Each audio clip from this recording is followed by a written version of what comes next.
Mister. Clark chain-smoked without a word. Ben and I just stood there waiting. Finally, he crushed the cigarette into the ashtray with a sigh.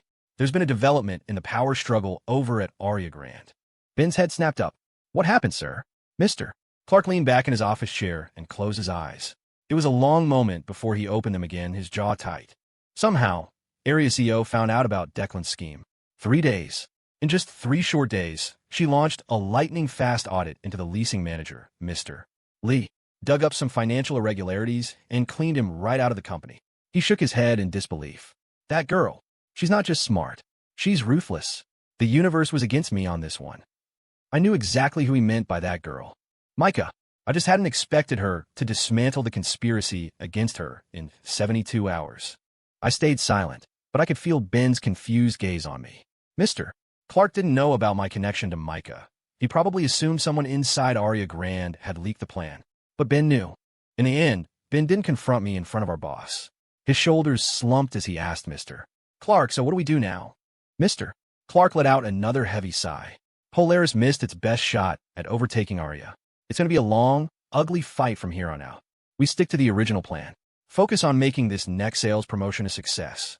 Ben nodded, then asked tentatively, what's the word from corporate about all this? Mister. Clark shook his head. I haven't reported it upstairs yet. Just wait for my official notice on the final outcome. As for you and Leo, your promotions, I'll do everything I can to fight for them. Just keep working hard. But what about you, sir?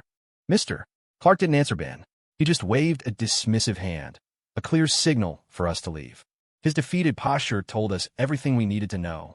He had just lost his own chance to climb to the top of the corporate ladder. The second we were out of his office, Ben grabbed my arm and pulled me into the elevator. We rode it all the way to the top floor and stepped out onto the roof. I lit a cigarette, waiting for the volcano I knew was brewing inside him to erupt. Leo, I really wanted to believe someone inside her company leaked it to her. Anyone but you. Ben's voice was low, the anger suppressed, but colder and sharper for it. He'd always been calmer than most. It wasn't someone from Aria, I said, my voice flat. I told her. And how the hell is that fair to Mr. Clark? To the years we've put in, to the opportunity we finally had. His words were like ice picks. I didn't answer, just took a heavy drag from my cigarette. He was right. The only thing I hadn't betrayed was my own conscience. I'd screwed over everyone else, including myself. I just torched Mr. Clark's future, Ben's future, and my own, all in one go. Say something, you son of a bitch. The volcano finally erupted. Ben's foot slammed into my stomach. The air rushed out of me in a wave of suffocating pain, and I crumpled to the ground. I didn't look at him. After a long moment, I fumbled for the cigarette that had fallen from my hand, put it back between my lips, and took another drag. My body ached, and my heart ached with it, but I didn't know what to say or do. Leo, what did she give you? Ben's face was hardening into a frozen mask. Are you jumping ship to Aria Grand? Got a better offer lined up. No, she didn't give me anything. Ben cut me off, refusing to listen. You're a goddamn bastard, Leo. Mister. Clark never should have kept you around. You sold us out to suck up to some woman. You have no idea how long he waited for this chance, do you? I was so wrong about you. He turned and walked toward the stairwell door, not even giving me a backward glance. Even his silhouette seemed to radiate fury. I smoked the cigarette down to the filter in one long drag, then just lay there on the gritty rooftop, staring up at the blue sky. The wind cut across my body. A bitter laugh escaped my lips. Ben and I had been brothers for almost 10 years, and he thought I did it all to getting good with Micah. In his mind, that's all I was. The truth was, I'd just written her a letter, an anonymous letter. She didn't even know it was me. There was no deal, no quid pro quo, and I definitely wasn't sucking up to her. But Ben wouldn't even give me the goddamn chance to explain. Maybe I didn't need to. If he really knew me, he wouldn't have jumped to that conclusion in the first place. I'd always believed we were true friends, the kind who just understood each other. Why couldn't he understand me now? Was 10 years not enough to earn a little trust, a little faith? I felt a lump rise in my throat, the kind that wants to be a sob, but can't. I just lay there, gulping down the cold air, a strangled sound catching in my chest. In that moment, the entire sprawling city felt like it was shrinking, collapsing into a place of grief. A city where I'd lost the purity of love, where I'd lost the ride-or-die loyalty of a brother. The urge to leave washed over me again, stronger this time. To just pack up and go, leave all the pain and sorrow and regret behind, and walk away with nothing but the clothes on my back. I left the wind-whipped roof, went back to my desk, and typed up my resignation letter. I didn't even want to look for another job in this city. Once my work was handed over, I'd be gone. Gone from this city of sorrow for good. I opened the door to Mr. Clark's office and walked in, my head down. He looked up from his files, a bit confused. "You're back." I placed the letter on his desk. "Sir," I said, my voice thick with guilt, "I'm here to tender my resignation." He stared at me, shocked. After a long moment, he set his papers aside. "Why the sudden decision? You didn't mention anything just now." "I've been thinking about it for a while, sir. I've given a lot of thought." I tried to keep my voice steady. It wasn't the real reason, but it was a real feeling. I can't afford a house in this city. I don't see a future here. And my mom, her health isn't great. I want to go home and be with her. I hope you can understand." Mr. Clark shook his head. "Leo, I already told you and Ben. I'm going to do my best to get those promotions pushed through for you. You two won't be affected by this." He paused, then added, "You might act like you don't care most of the time, but you're talented. That last promotional plan proved it. We don't know how it will perform yet, but it was genuinely innovative. If you were willing to just buckle down and get serious, you could have a real future here at Polaris." His words only deepened my guilt. I had failed him. I knew I was lucky to have worked for him, that I'd probably never find another boss that decent in the cutthroat corporate world. And that's exactly why I had to leave. I couldn't live with the guilt. My leaving was the only way to make things right. For me, for Ben, for him. After a long silence, I spoke again, my voice firm. "Please, sir, understand my decision. Let me go." He stared at me for a long time. "You've really made up your mind?" "Yes, sir, I have." Mr. Clark nodded slowly, pulled a pen from its holder, and signed his name on my resignation letter. With the signed letter, I made my rounds to HR and then accounting. After settling all the paperwork, I returned to the office. I walked over to Ben's desk. "I just resigned," I said. Mr. Clark approved it. "You should get someone to handle the handover with me." The office, which had been buzzing with a low hum of activity, fell silent. Even the sound of keyboards stopped. Every eye in the department was on me. They were as shocked as Mr. Clark had been. Ben, however, didn't look surprised at all. "I know all your projects. No handover needed. I'll assign them to someone else." I nodded, saying nothing more. I walked to my desk and started packing my things into a cardboard box. Beneath the sadness, there was a strange sense of release, like a pressure valve had been opened. Maybe I never belonged in this city. Maybe I was always destined to leave, and this just moved up the timeline. Rick came over and tugged at my sleeve, his voice a low whisper. "Leo, why are you quitting all of a sudden?" I managed a weak smile. "You should be happy. Now, there's no one left to give you a hard time. You big diva." I was trying to joke, but he looked serious. "Don't say that, Leo. We've worked together for a long time. We're colleagues, but we're also friends." "You consider me a friend?" Rick nodded. "You could be a real pain in the ass, but you're not a bad guy. Every time I needed to take a day off, you always covered for me, no questions asked. Other people might not get you, but I do." I just smiled, a strange feeling churning inside me. I patted his shoulder, unable to find the words, and went back to packing. Rick started helping me. A few minutes later, the box was full. I picked it up and made my farewells to the people I'd worked with for over 2 years. One by one, they stood up to say goodbye. Maybe I'd been a jerk to them in one way or another over the years, but they didn't seem to hold it against me. As Rick said, I could be a pain, but in this department, I'd always been straight with people. I never sabotaged anyone's work or spread rumors. I nodded to my colleagues and finally walked over to Ben, the only one still sitting. I put a hand on his shoulder. "I'm heading out, man." He didn't look up. He didn't say a word. His reaction stunned everyone. They all knew how close we were, and they couldn't understand his coldness. After a moment of getting no response, I let out a bitter laugh, waved a final goodbye to the room, and walked toward the exit with my box.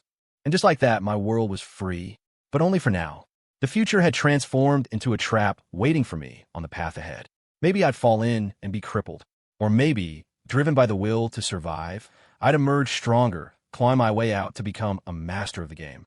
Only time would tell. No point in guessing. I just had to walk on thin ice and keep my eyes open, driven by the raw instinct to survive. After leaving the office, I went straight back to my newly rented apartment. The first thing I did after closing the door was kick off my shoes and collapse onto the bed. I pulled the covers over my head, desperate to shed the weight of everything and just sleep. Unfortunately, sleep never came. I spent the whole afternoon staring at the ceiling, then nervously lighting a cigarette in the growing panic, then staring at the ceiling again. The cycle repeated until the sky outside began to darken. The city was enveloped in light and shadow, but I was trapped in this dim space, cut off by 4 walls, unable to feel the warmth of either. It felt like my winter had arrived long before the season. I looked out the window at the sky, already glowing red from the city's neon blush. I felt dazed. In my haze, I lit another cigarette. After one drag, a sharp pain shot through my lungs. I realized then that I'd smoked far too much during this sleepless afternoon. But what did it matter? The smoke was a fog that shielded me from my loneliness and helplessness. I took another deep drag, dissolving the helplessness, dissipating the loneliness, only to be rewarded with a deep, rattling cough. You can't have it all, I guess. The night deepened. I felt like the whole world had forgotten me in this cold corner, lost and adrift. I was startled back to reality by my phone ringing. I rolled over and clumsily grabbed it from the nightstand. I didn't recognize the number at first. Then I realized it was Jenna. I hesitated for a long time before answering, bracing myself for her questions. By now, Ben must have told her everything that had happened. "Leo, where are you?" Jenna's voice wasn't as sharp as I'd expected. The surprise made me pause. "At my place. Have you had dinner?" "Don't think so." I answered honestly, still in a fog. "Don't think so? Have you lost your mind? You can't give me a straight answer on whether you've eaten?" She sounded halfway between laughing and crying. I immediately gave her a firm answer. "I've eaten." "What did you eat?" My patience finally snapped. "What's next? You want to report every time I go to the bathroom?" "Jerk," she shot back, her tone softening. "Stop pretending. Get over to my place for dinner." "No way. Your husband doesn't want to see me," I said, rejecting the offer outright. The truth was, I was afraid to face Ben. No matter how righteous my reasons were, I had still destroyed his and Mr. Clark's careers. "Then we'll go out, just the two of us. Ben told me today you quit." He wouldn't say why, just kept walking around with this long face. She trailed off, but her meaning was clear. She wanted to know why I quit, why Ben was so sullen, and why I'd said he didn't want to see me. I weighed my options for a second and agreed to have dinner with her alone. There were some things I needed to clear up before I left this city. And in the end, I hoped Ben could understand and maybe even forgive me. I was waiting outside the restaurant we'd agreed on, keeping an eye out for Jenna's Mazda 6. But the car that pulled up in front of me was a red Cadillac CTS. I looked closer and saw it was Ava's car. Then I saw both Ava and Jenna inside. Jenna, that master of meddling. She'd said we were going out alone, but she brought Ava. A flash of irritation gave way to a wave of confusion. Why was Ava here? Had she been in Portland this whole time? And had Jenna told her the truth, that Micah was just a fake girlfriend I'd dragged in my drama? The questions left me stunned, nervous, and deeply ashamed. Knowing Jenna, the second she found out Micah wasn't my real girlfriend, she would have told Ava. I sighed again. This was shaping up to be another night of piling on the pain. Ava parked the car, and she and Jenna got out, flanking me on either side. I looked from one to the other, but said nothing. Inside the restaurant, Jenna and Ava sat on one side of the booth. As soon as we were settled, Jenna started in. "All right, spill. Why did you quit?" "Just yesterday, I heard from Ben that you were a shoo-in for the lead copywriter position at Polaris. This is too sudden. It doesn't make any sense. I've been drifting for years. Got tired of it. Decided to go home," I said with a smile, trying to sound casual. Jenna's expression was dead serious. "That's not the real reason. Leo, if you're in some kind of trouble, you can tell me. Please. I've already quit the job. There's no point in digging into it now. I just hope you'll tell Ben. I'm not the kind of scumbag he thinks I am, someone who'd sell out his boss and his friends to suck up to a woman for personal gain. I'm going back to Indianapolis in a few days. I'm not taking anything with me from this city, because I never got anything. That includes whatever deal Ben thinks I made. I'm leaving with a clean slate." Ignoring the two women, I lit a cigarette, my chest heavy with a sense of failure. It was only now, when I was truly about to leave with nothing, that I realized I'd just pissed away the most important years of my life in a reckless haze. All I had to show for it was this useless body to carry back home. Jenna waved away the smoke. I'd exhaled. "Leo, I don't get it," she said, her voice rising with emotion. "You were finally starting to see a real future here at your company. Why quit? Why decide to go back to Indianapolis? Even if you left your job, you could find another one. Are you really okay with just leaving Portland with your tail between your legs?" Her words hit a nerve. I was silent for a long time before I finally mumbled, "I've always lived with my tail between my legs. What's it to be not okay with?" That's when Ava, who had been quiet the whole time, finally spoke. "If you go back, what about your girlfriend?" I was taken aback. Had Jenna not told her that Micah wasn't my real girlfriend? Ava stared at me, waiting for an answer. I glanced at Jenna, who gave me a subtle look, confirming she hadn't said anything. I turned back to Ava. "We break up. It's just one sentence, right? Who expects a relationship these days to actually last a lifetime?" My words were laced with bitterness. When Ava had broken up with me, that's all it had been, a simple, devastatingly final sentence. Ava looked at me with that same complicated expression she'd had right before she accepted Nathan's confession of love. This time, I didn't look away. I held her gaze. Our years-long relationship had been shattered by her one sentence.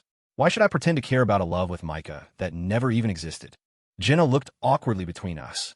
Finally, after a long silence, I asked Ava, "Why did you come with Jenna to see me?" Ava didn't answer. Jenna stepped in. "Ava's been in town for a few days. We were planning to go to a spa tonight. Figured we'd grab dinner together first." I nodded. It was a plausible enough excuse. I still didn't understand why Ava had stayed in Portland, but I wasn't going to ask. It was none of my business. The conversation circled back. Jenna pleaded with me, her voice soft. "Leo, please just think about it some more. Going back to Indianapolis. Everything will be an unknown." I shook my head, my voice firm. "There's nothing to think about. Leaving this city is the best choice for me right now. I'm really glad you asked me out for this meal. It means I'm not completely alone, that someone still thinks about me." Jenna sighed, her voice catching. "I've always thought of you as my little brother. I just can't stand to see you go. After watching you struggle for so many years, you were finally about to make it, and then you just quit. Ugh, what a mess." Her words twisted my gut. I didn't want her to be sad. I forced a smile. "You're a married woman now. You can't be calling me your little brother. I'm still in the glorious prime of my youth, you know." Jenna gave a sad smile and fell silent. There was nothing more to say. It was a done deal.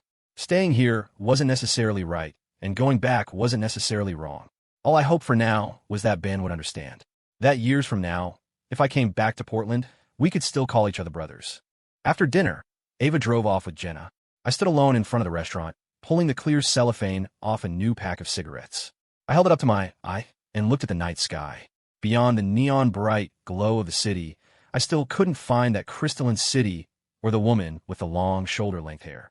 I smoked as I walked, swept along with the crowds on the bustling streets. I lost track of how many blocks I'd walked before I found myself back in my apartment.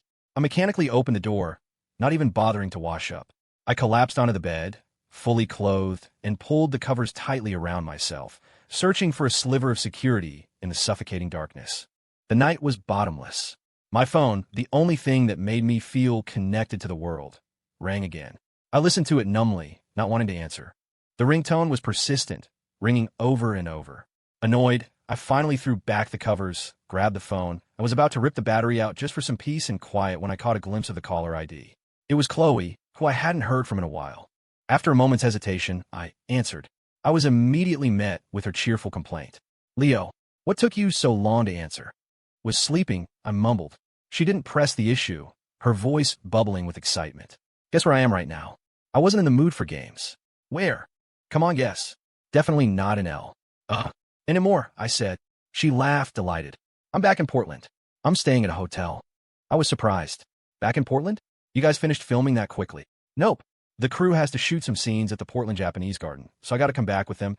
Totally legit." "Oh, well, when you have time, I'll take you out to eat. The garden scenes are all during the day.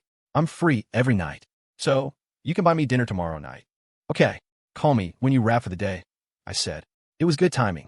I'd have a chance to say goodbye to Chloe before leaving Portland.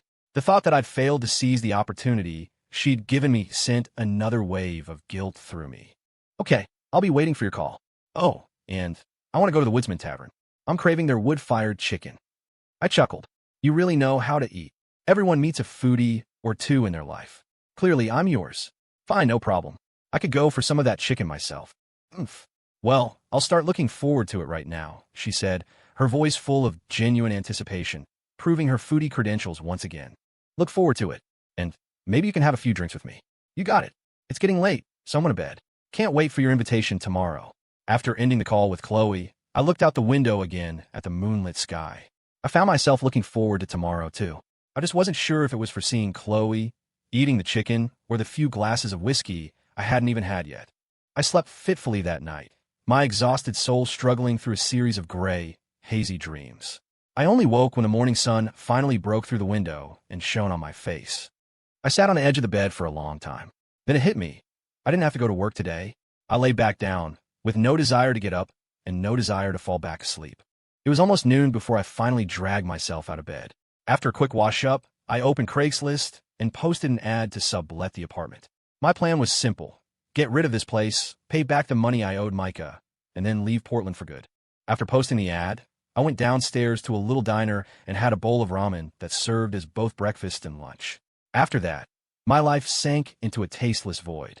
I sat in the sealed-off room for what felt like hours, a prisoner in my own home. Finally, I couldn't stand it anymore. I grabbed my guitar and left the cage-like apartment.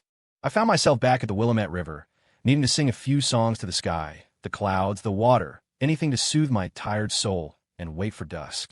I sang one song after another, my mood swinging from melancholic to euphoric and back again. Finally, I set the guitar aside and lay back on the grass, staring up at the sky as the afternoon sun slanted down.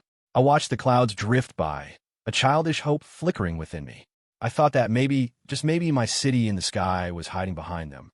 I kept watching, waiting, but the sunlight softened, the evening breeze picked up, and I never saw that crystalline city. The disappointment was sharp, a mix of grim reality and shattered fantasy that piled pain on top of pain.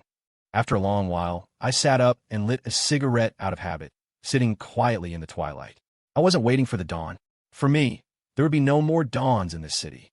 The wind grew colder as the sun sank, and it sobered me up. I couldn't help but replay everything that had happened to me here. It was like a sharp blade carving countless wounds, deep and shallow, all over my body, and all I could do was watch helplessly as they bled. Now, the blood was almost gone. To survive, I had to flee this place. I had to go back to a city that had no love for me, but had family. Maybe the warmth of family could help these wounds slowly heal. My phone, which had been silent all day, finally rang. I knew it was Chloe. We had a date for that wood-fired chicken at the Woodsman Tavern. I answered, and Chloe's voice was full of relief. I'm done for the day. Leo, where should we meet? Just go straight to the restaurant. She thought for a second. No, I'll come to your place, and we could go together. Why make it so complicated? Just go straight there. Besides, I don't live at the old place anymore. Her voice was laced with surprise. When did you move out? Just a few days ago. After a moment of silence, I finally gritted my teeth and told her. I have to tell you something. I quit my job yesterday. I'm going back to Indianapolis in a few days. It took her a moment to process. When she finally spoke, her voice was agitated. Why did you quit? You said you were up for a promotion. It's a personal thing, I said, my voice full of apology. We can talk about it when we meet.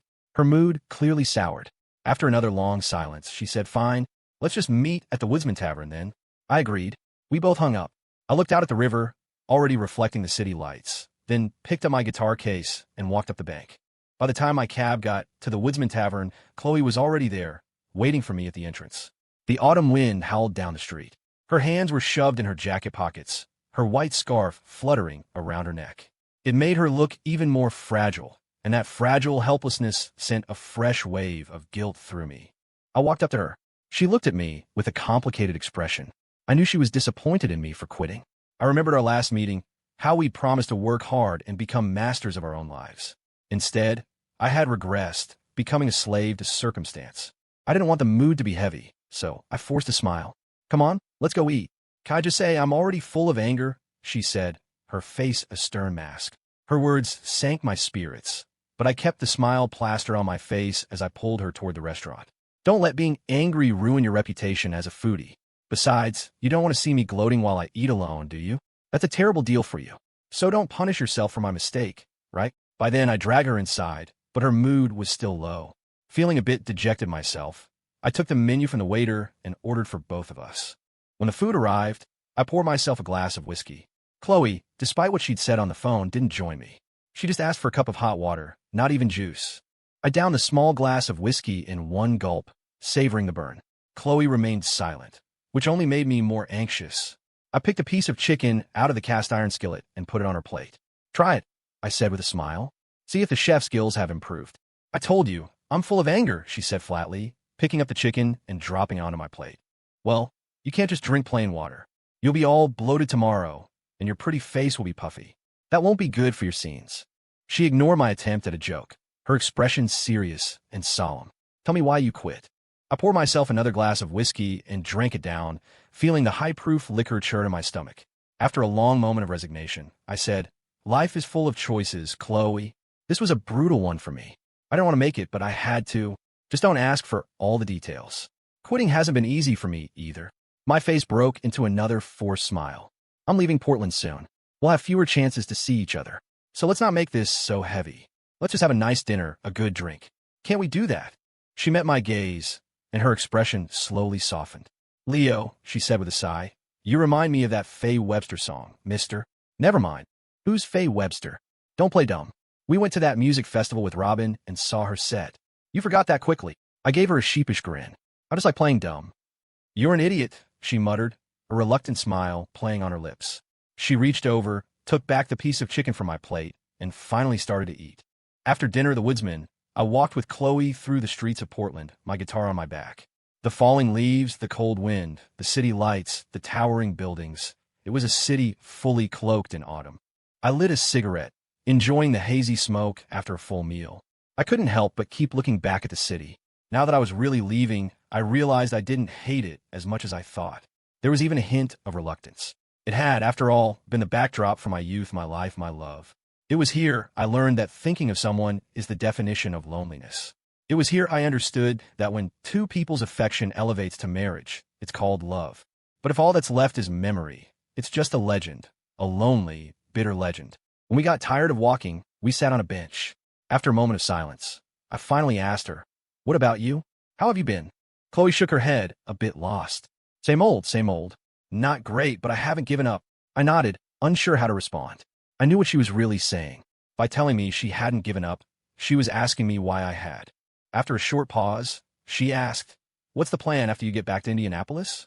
I took a heavy drag from my cigarette and thought for a while. Best case scenario, my dad gets me a job where he works. If not, I'll find something on my own. Then I'll find a woman to settle down with and wait to grow old and die. Don't plan your life out so far in advance. Life is full of twists and turns, isn't it? Honestly, I'd rather see my whole life laid out in front of me. Chloe smiled faintly. That's why you imagine that crystalline city as your refuge. Yeah, only something perfectly clear has no obstacles to block the view to the very end. Maybe we really aren't the same kind of people, she mused. No, the island you imagine, with its smoking chimneys, you have to cross an ocean to reach it. Compared to my transparent city, you have a lot more to go through. A look of understanding dawned on Chloe's face. She stared at me for a long time before she spoke. Have you ever felt like we're two stars that are destined to never appear together? I'm at one corner of the earth. You're at the other. We call out to each other across the distance, but we can never get closer. I didn't respond. I just looked off into the distance, and for a hazy moment, I could almost see my city in the sky and her beach calling to each other, forever unable to touch. That night, Chloe and I said goodbye with a hug.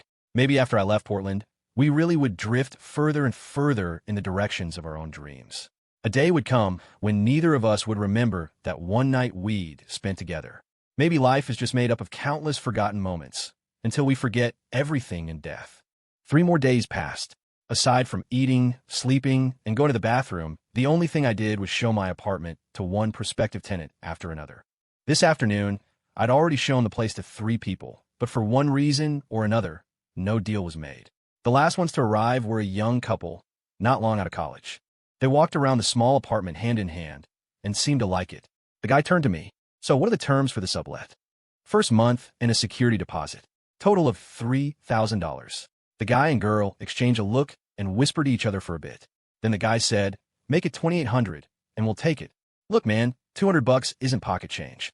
I wouldn't be offering it for this price if I weren't in a hurry to leave, I said, my tone firm. It was the truth.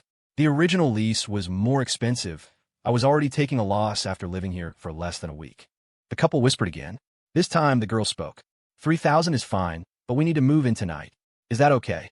I considered it. Yeah, that works. If there are no other issues, we can sign the contract now. They both nodded. I want to get the sublet agreement I'd already drawn up. While they were looking it over, my phone rang. I instinctively thought it was another person calling about the apartment, but when I pulled out, I was surprised to see it was Micah. We hadn't spoken in days. The call stirred a mix of emotions in me. I had bullied this woman relentlessly, yet it was because of her that I'd lost the career I'd fought so hard for in this city. Maybe we really were fated to be adversaries, even if for a short time, we'd been something like friends. I stepped outside to take the call. We both waited, a silent, mutual understanding that the other should speak first. Finally, I couldn't stand the silence. You called me. Why aren't you saying anything? Micah sounded startled, as if she'd just noticed the call was connected. Oh, sorry. I was looking at a document. I didn't realize it went through. Oh, you seem busy. Aren't you just a property manager at Aria? Can't be that busy, can it? I said, knowing full well she was the CEO. She ignored my jab and chuckled softly. It is busy, but I'm almost done for the day. Okay, so what's up? Did the apartment I so graciously let you have spring another leak somewhere? No, I'm getting off work early today. You said I could come over for dinner sometime, right? I was stunned. I had said that, but I never expected her to actually take me up on it. Could we really become friends now that the fight over the apartment was over? Seeing my hesitation, she pressed on. Is it not okay? Or are you not confident in your cooking skills? I snapped back to reality. How good do you think my dad's cooking is? It's amazing. Heard of like father, like son? Come on over. I'll show you what I can do tonight. Maybe then you won't think I'm completely useless. Okay, I'll be over in a bit. Great. And pick up whatever you want to eat from the store on your way. I'm not providing the ingredients. I expected her to call me cheap, but she just said a simple, fine, and hung up. I went back inside. The young couple had finished reading the contract and had already signed their names. I took the signed papers and said in a negotiating tone, Hey, can I ask a favor? A friend is coming over for dinner, so I can't move out tonight. I'll knock $100 off the total as compensation. How about it? The guy and girl started whispering again, their heads close together. I rolled my eyes. This couple was almost comically formal, having to consult on every little thing. After what felt like an eternity, the guy looked at me. Knock off 200. I frowned. Come on, man, be reasonable. $100 is enough to get you a motel room for the night with money left over for a late-night snack. The contract is signed.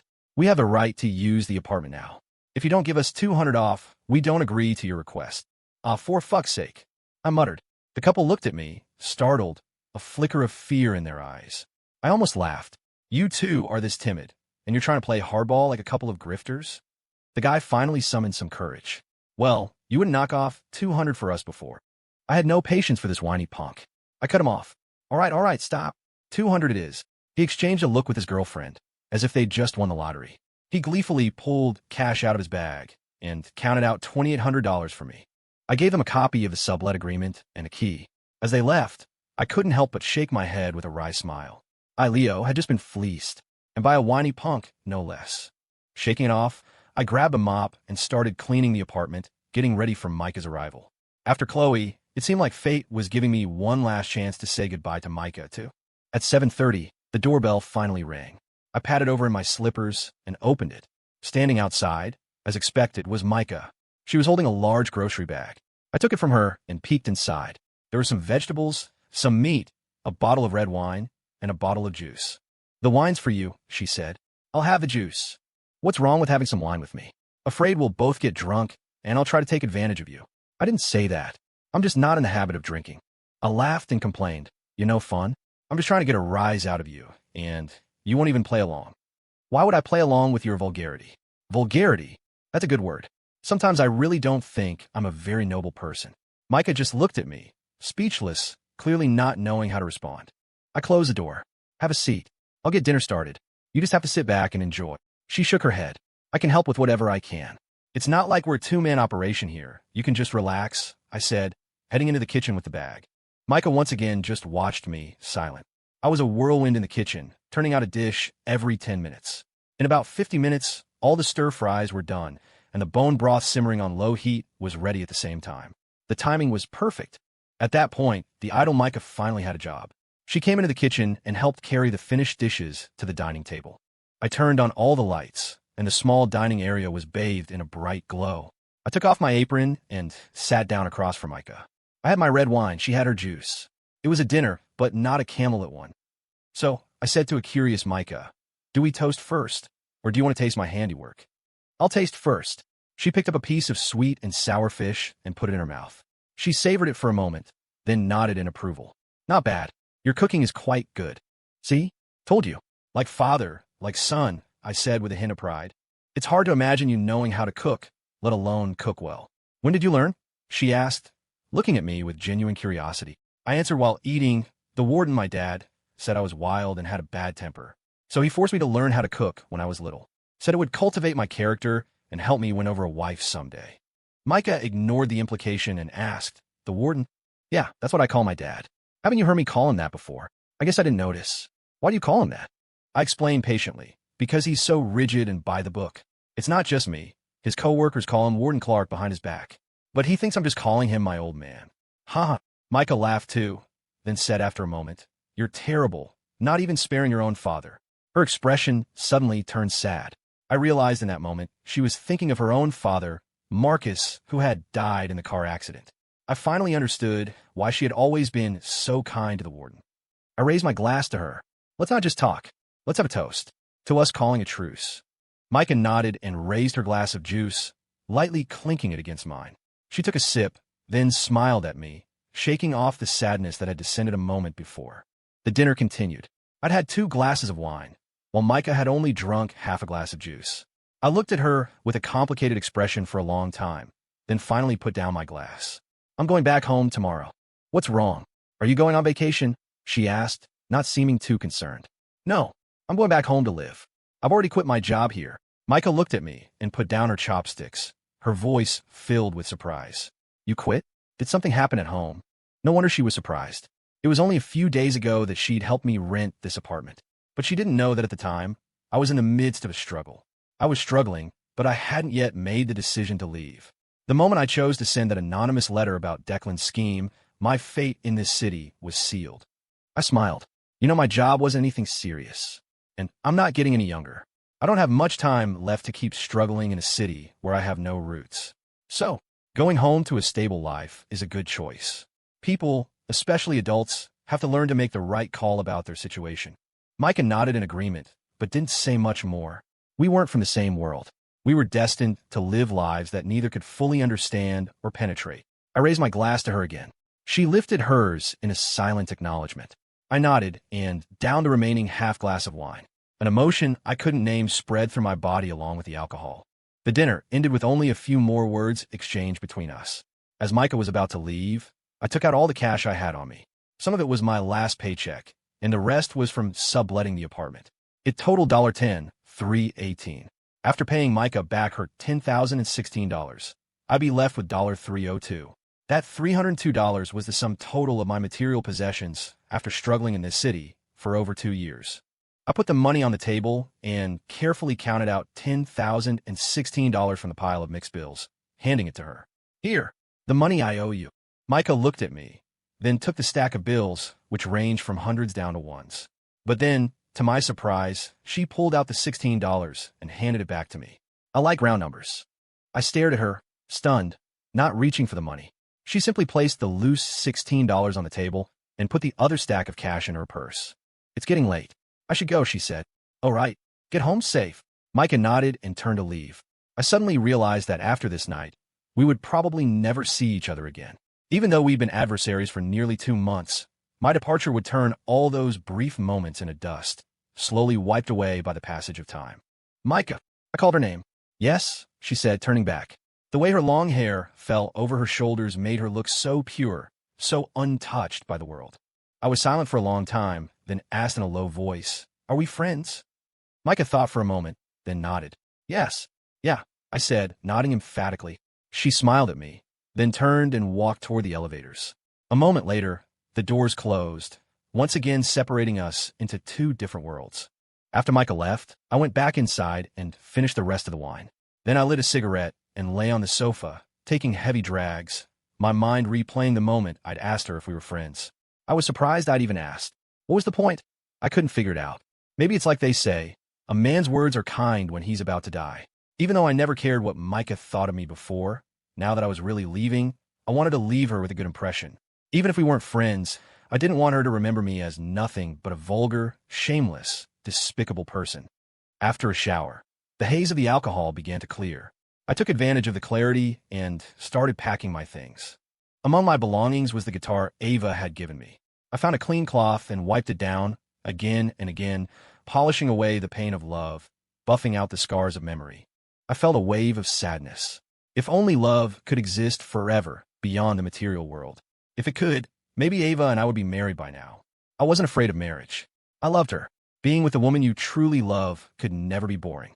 I remember the days after we broke up, how I thought of her every second, wanting to tell her, "Please remember, I'll always be waiting for you at the edge of the world." But a month passed, then a year, and there was no response. So I started to rot my life away with beer and women. But the guitar she gave me, it stayed by my side, unchanged. I put down the cloth and plucked a string. The sound was still clear and bright. It was as if I could hear our clear, bright laughter from a time when we were huddled together. That laughter had filled my past with happiness, but now it filled my present with pain. I gripped the guitar tightly, as if by holding it, I could hold onto those happy sounds and keep them from slipping away. The ringing of my phone pulled me back to reality. The laughter I was clutching so tightly slipped through my fingers like sand. A wave of loss and a dull ache spread through my chest. I stared blankly at the phone for a long time before answering. It was Jenna. She got straight to the point. "Leo, when are you heading back to Indianapolis?" "Tomorrow morning." "So soon," she sighed. "Yeah, no ties, no worries. Free to come and go," I said with a laugh. "I want to take you out for a farewell dinner. We've been friends for so many years. I really don't want you to go." Her voice caught, and I knew her sadness was genuine. She didn't want me to leave, and I didn't want to leave her and Ben. But this city just wasn't for me. Leaving meant liberation, a new start. A farewell dinner isn't necessary. You and Ben are busy. But if you two have time, you should come visit me in Indy. I paused, then added, if he's still willing, that is. The truth was, in the 4 days since I'd quit, I hadn't had any contact with Ben. I knew he couldn't let it go, that he was still angry with me, but I didn't know how to explain it to him. My reasons wouldn't be reasons in his eyes. We couldn't see it from the same perspective. That was a source of regret and pain. Jenna was quiet, which only confirmed my suspicion that Ben was still fuming. He'd probably be fuming for a long time.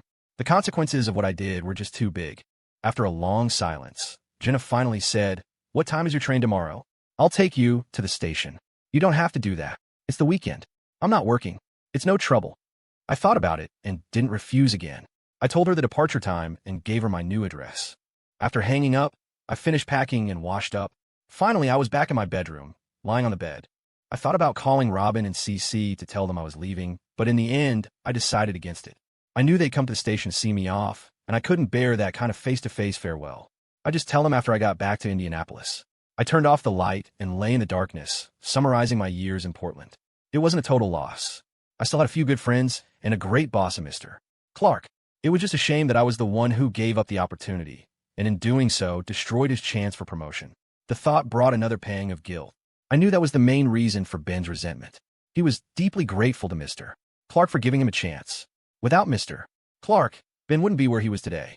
But was our years-long brotherhood really going to be destroyed by office politics? I didn't know. I had no answers. I could only hope that time would help Ben let it go. That one day, he and Jenna would come visit me in Indianapolis, and we could be like we were before, have a few drinks, smoke a few cigarettes, and shoot the shit. Exhaustion finally crept in amidst my rambling thoughts. I yawned deeply in the dead of night and fell asleep, quietly passing my last night before leaving. The next morning, I carried my luggage out of the apartment and gave the keys to the young couple from yesterday. Downstairs, I stood in the morning sun, waiting. Jenna had said she would come see me off. Women are notoriously slow, but the train wasn't for a while, so I wasn't in a hurry. As I waited, I smoked several cigarettes out of habit. After a little while, I finally saw her white Mazda 6 approaching. To my surprise, there was someone in the passenger seat. I looked closer and saw it was Ben. A wave of emotion washed over me. The car stopped. Jenna and Ben got out from either side and walked over to me. I smiled at Ben. "Didn't expect you to come." Jenna came. "How could I not?" I joked. "You didn't get dragged here against your will, did you? You don't look too happy about it." "Might as well have been," Ben said, but he wasn't smiling. Jenna smacked his arm. "You two have been brothers for years. Are you really going to act like strangers for the rest of your lives? Let's just get Leo's stuff in the car before he misses his train." Ben nodded. He and Jenna put my meager luggage in the trunk. Then he turned to me, still standing there. "What? You want to linger a little longer?" I just smiled and motioned for them to get in the car. We all piled in, and Jenna started driving toward the station. In the car, Ben sat in the front passenger seat, and I sat in the back. The three of us exchanged only a few words. After another stretch of silence, Jenna finally spoke to me. "Leo, Ben told me everything about why you quit. He misunderstood you. There was no deal between you and Micah, was there? You told her about the conspiracy at Aria, because you couldn't live with yourself if you didn't. Am I right?" I was silent for a long time. I never expected Jenna, an outsider, to be the one to give me a shred of understanding just as I was leaving. She was right. I had wanted to protect my job and help Mr. Clark, but I just couldn't go through with it. I'd agonized over it for days. Seeing my silence, Jenna continued softly. "Ben shouldn't have said those things to you, but I hope you can understand him too. You two shouldn't let this ruin your friendship. Neither of you was wrong. You just had different priorities." This time, I cut her off. "Of course I understand, Ben.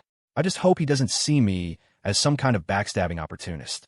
Maybe I did the wrong thing, but I don't regret it.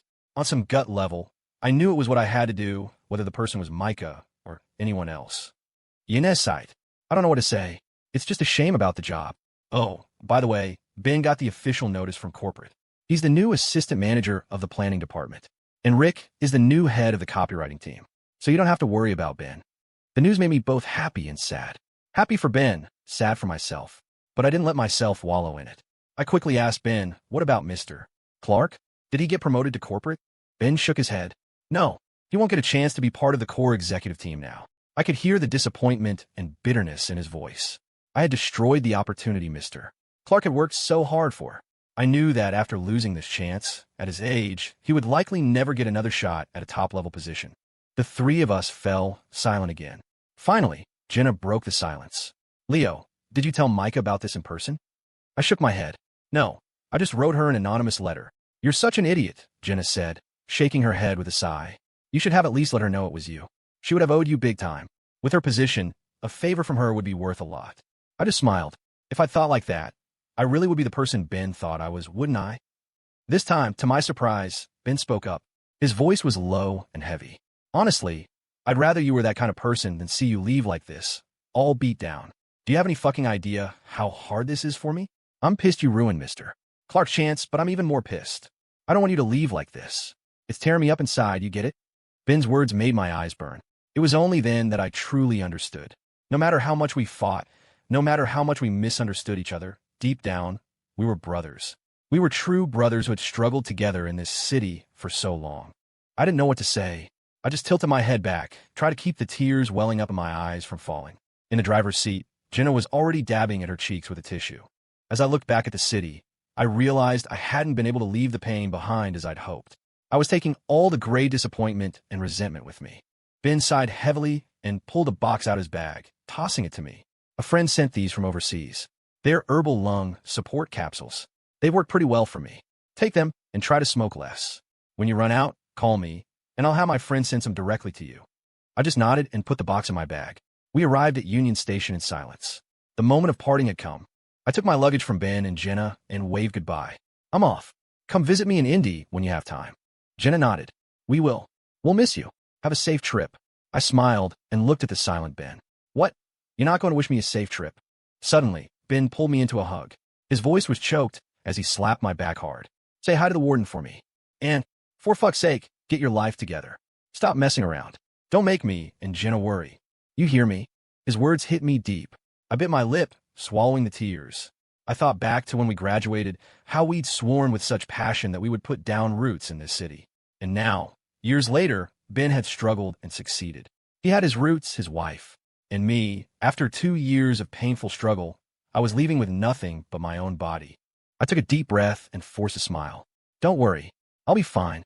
Maybe before you know it, you and Jenna will get a wedding invitation from me. Work on it. The day you get married, Jenna and I will send you a huge gift, Ben said, hugging me tighter. Jenna came over, pushed Ben aside, and hugged me, her voice thick with emotion. You can do it, Leo. We'll come see you in Indianapolis soon.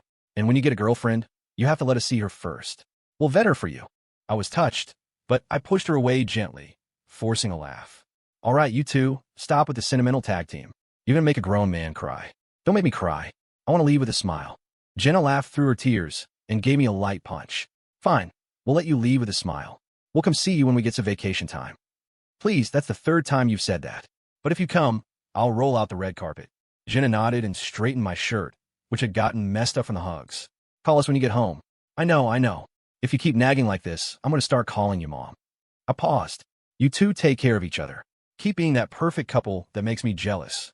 All right, it's about time. I'm going. You two should head back.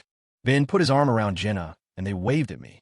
I took one last look at the city, slung my guitar over my shoulder, picked up my luggage, and walked into the station without looking back.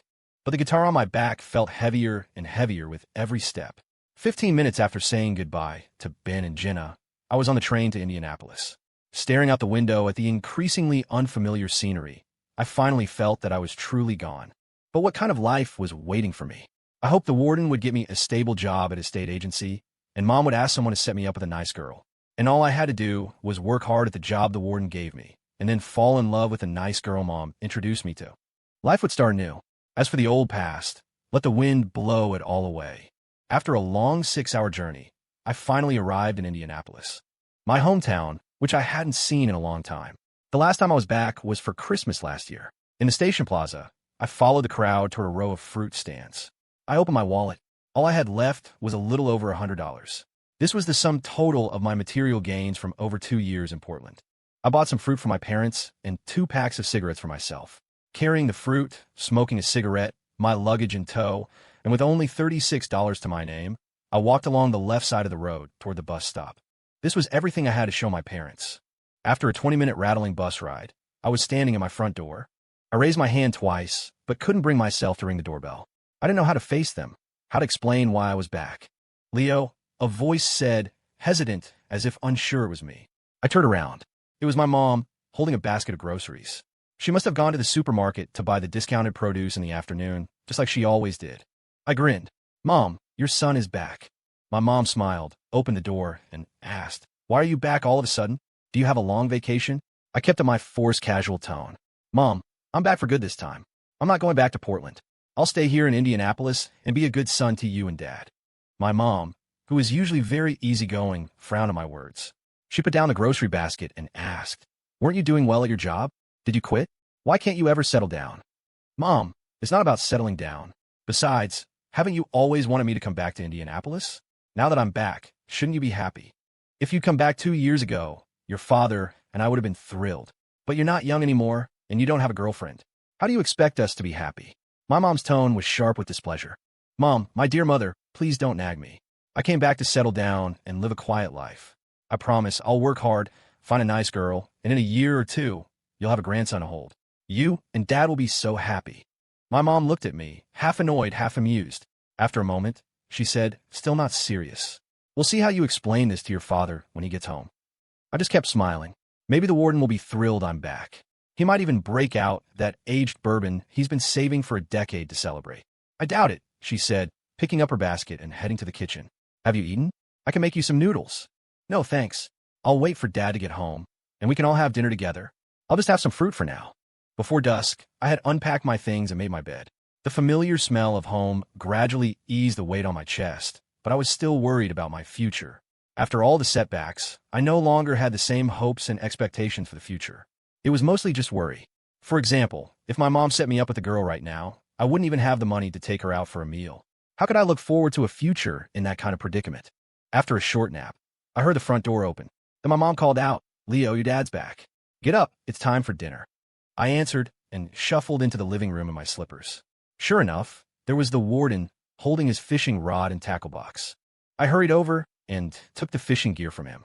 "Warden," I said with a smile, "looks like you caught a lot today. Let's get Mom to cook them up.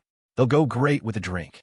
The warden nodded, then asked with a puzzled look, "Why are you back all of a sudden?" "Ask Mom. Your mom told you to come back." "No, I mean, she already knows why I'm back. You and we have a generation gap. It's easier for you to talk to Mom." I grinned, feeling guilty. I didn't want to tell him myself, because I was afraid he'd lose his temper. He might look stoic, but he was a man with a temper. The warden looked at my mom. She said succinctly he quit his job, says he's going to stay in Indianapolis with us. The warden didn't seem to care about me quitting. He frowned and asked, "I thought you were getting along well with that girl. If you're back in Indianapolis, what about her?" The sudden mention of Micah brought another strange feeling to my chest. But I comforted myself, a blessing in disguise. Even though I indirectly lost my job because of her, maybe this was a new start in Indianapolis. Maybe I could finally get my life in order. For the first time in a long while, I called him Dad. I put on a pained expression. My coming back has nothing to do with her. We're just normal friends. You came to Portland twice, and I told you twice. How could you forget again? The warden was silent for a moment. "I don't understand you young people." I didn't answer. The warden didn't seem as upset about me quitting and coming home as I had expected. It made sense. They were my parents, and what parents don't want their children close by? So I could relax and focus on building a life here. During dinner, the family sat together. The warden even brought out his treasured aged bourbon, and we both poured a glass. I toasted him, then cautiously tested the waters. "Warden, you're not upset that I quit my job and came back, are you? A good job is useless if you can't save any money. It's the same in Portland or Indianapolis." His words made me feel ashamed. I quickly made a solemn promise. Indianapolis is different. With you and Mom watching over me, I won't waste a single penny. I'll give you my paycheck every month for safekeeping." Neither of my parents said anything. I couldn't tell if they didn't trust my future or were just disappointed with my past. I decided to press my advantage. "Warden, do you think you could give me a job at your agency?" The warden put down his chopsticks and looked at me. Without a moment's thought, he said, "You find a job on your own." His rigidness made me lose my cool. "You're my own father. Can't you at least think about it before answering? You're a deputy director. What about getting me a job filing records in your department? I promise I'll work hard and won't embarrass you." How about that? Even with my solemn promises to work hard, the warden still refused to help me get a job at his agency. I was at my wit's end. I looked at him with a miserable expression, but he just went on drinking his bourbon as if I hadn't said a thing. His composure was truly worthy of his nickname. I turned to my mom for help, hoping she could persuade him. As always, Mom was on my side. She nudged my dad. "Come on, Mark. Just help him get a job at your office. You know our son. He's not the most ambitious, and he's still a bit wild. If he's working near you, I'll feel more at ease." I quickly chimed in, "Yeah, warden, if I could find a job right away, great. But if I can't, and I'm just sitting at home, all the neighbors will know your son is a failure. You'll lose face, unless you don't really consider me your son." He remained unmoved. "You find a job on your own." I scratched my head, getting frustrated. "Warden, just tell me what you're thinking. All I want is to get a stable job at your agency, so I can settle down. Besides, how many of the managers there haven't gotten jobs for their own sons, daughters, and relatives? Why are you the only one who can't bend the rules?" Suddenly, he snapped. He slammed his hand on the table and roared. "You little bastard! I'm your father. Who are you to lecture me? Whether you can live a stable life isn't something I can solve by just giving you a job. You need to think about that for yourself." I fell silent. I didn't understand what he meant. To me, him getting me a stable job was the first step to a stable life. My mom shot me a look, warning me to keep my mouth shut. She said to my dad in a soft voice, "Mark, don't be angry with him. We could talk about the job later. He just got back. Let him rest for a few days." The warden didn't respond to my mom or say anything else. He just downed the rest of his bourbon in one gulp, but it was clear he was still fuming. After dinner, my dad went to wash up and go to bed. My mom and I sat on the sofa talking. The conversation eventually turned to blind dates. My mom looked at me seriously. "Leo, tell me the truth. Do you actually want to get married?" I nodded without hesitation. "Of course. I'm not getting any younger." She nodded. "All right. Your Aunt Susan works at the neighborhood association and knows a lot of young women. I'll ask her to set something up for you in the next few days." "That's great," I said immediately. Then I asked, "Mom, are you coming with me?" She shook her head. "No. Young people these days don't like their parents meddling." "I know that much. No, please come. I want you to meddle." I pleaded. The real reason was that I needed her to pay. I was completely broke. The thought of having to pay for dinner with a girl and not having any money was a nightmare I couldn't even imagine. "I'm not going. Both sets of parents have agreed to let you two meet alone." I made a last-ditch effort. "Come on. How will I recognize her if you're not there?" My mom immediately took out her phone and sent me a picture via text. "This is the girl's photo. When you get to the coffee shop, just look for her based on this." I looked at my phone. The girl was cute enough, but that wasn't the point. I was silent for a moment, biting my lip, trying to ask my mom for some money. But in the end, the words just wouldn't come out. I lay on the small, metal-frame bed I'd slept in since I was a kid, feeling a deep sense of security. Soon, I started to drift off. In my drowsy state, my phone buzzed with a text message. I picked it up. It was from Micah. The message was simple, just asking if I had gotten home. I immediately texted her back, telling her I had arrived safely. She didn't reply after that, but I wasn't surprised. It was already a lot for her to send a text to check on me. I couldn't expect her to chat about life, dreams, and love. I could foresee that after this text, we wouldn't have any more contact. We were cities apart, after all, and just normal friends. Before putting my phone back on the nightstand, I checked the time. It was only 9:30. Suddenly, I wasn't sleepy anymore. I lit another cigarette and lay in bed, smoking. Though I had moved from one city to another in a single day, some things couldn't be forgotten so quickly. When I couldn't sleep, I still thought about my time in Portland. All my memories of Portland seemed to be connected to the woman who was now far away. But now when I thought of her, the pain wasn't as sharp. The city I was in now held no traces of her. I had finally let go of my obsession and was willing to love another girl, wherever she might be. Maybe I should have left Portland the moment Ava and I broke up. Then I wouldn't have drowned myself in memories and self-inflicted pain for 2 years. But how could she know that the reason I stayed was because I couldn't bear to leave? I couldn't bear to leave the lipstick promise she had written on the car window. The night grew deeper. I finally felt sleepy again. Before turning off the light, I took one last look at the guitar leaning against the wall. My heart gradually settled. A week passed in Indianapolis. During that week, I did the same thing over and over, submitted my resume online, and went to interviews. Unfortunately, I hadn't found a satisfactory job, but I didn't dare pin my hopes on the warden. Knowing him, he was 99% certain not to help me with the job search. Even more regrettable than the job situation was the fact that I was completely broke. The last few dozen dollars had all been spent on bus fare for job interviews. But I couldn't bring myself to ask my parents for money. At least I didn't have to pay rent or buy food, so I could get by. It was another afternoon. I was sitting at my computer, browsing job listings. My mom suddenly came up behind me, patted my shoulder, and said cheerfully, "Leo, I asked your Aunt Susan for that favor, and she really took it to heart. She found a girl for you. Since you're free, you two should meet tonight and see if you hit it off." Sure, I agreed instantly. Then I asked, "Mom, are you coming?" My mom shook her head. "I'm not going. Young people these days don't like their parents meddling. I know that much. No, please come. I like it when you meddle," I said quickly. The real reason was I wanted her to pay. I was penniless. The thought of finishing a meal with a girl and not being able to pay was an embarrassment I couldn't even bear to imagine. "I'm not going." Both sets of parents agreed you should meet alone. I made a last-ditch effort. "Please, how will I recognize her if you're not there?" My mom immediately took out her phone and texted me a picture. "This is the girl's photo. When you get to the coffee shop, just look for her based on this." I looked at my phone. The girl was cute enough, but that wasn't the point. I was silent for a moment, biting my lip, trying to ask my mom for some money. But in the end, the words just wouldn't come out. It was 5:30 p.m., half an hour before the blind date. I gave myself a once-over in the bathroom mirror, smoothed my shirt, and walked out just as the warden was opening the front door, briefcase in hand. The urge to ask him for money surged through me again, but all that came out was, "Hey, Dad, getting off early today." "Isn't this my usual time?" he replied, his tone as neutral as a weather report. I hurried to pour him a glass of water. He took it from me without a second thought, completely oblivious to my inner turmoil. "So," he said, "how's the job hunt going?" "Just started sending out my resume. Had a few interviews, but nothing's felt right." "Don't be too picky.